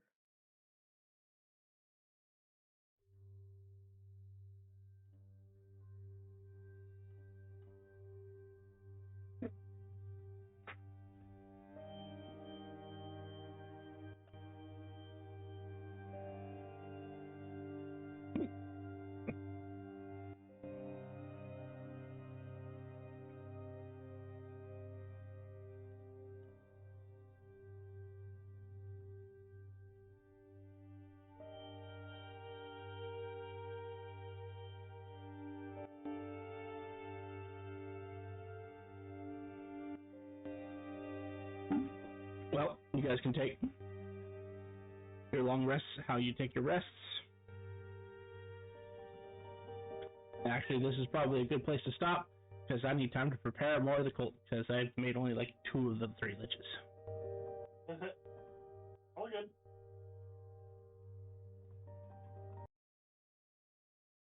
Thank you, everybody, for coming out to stream today.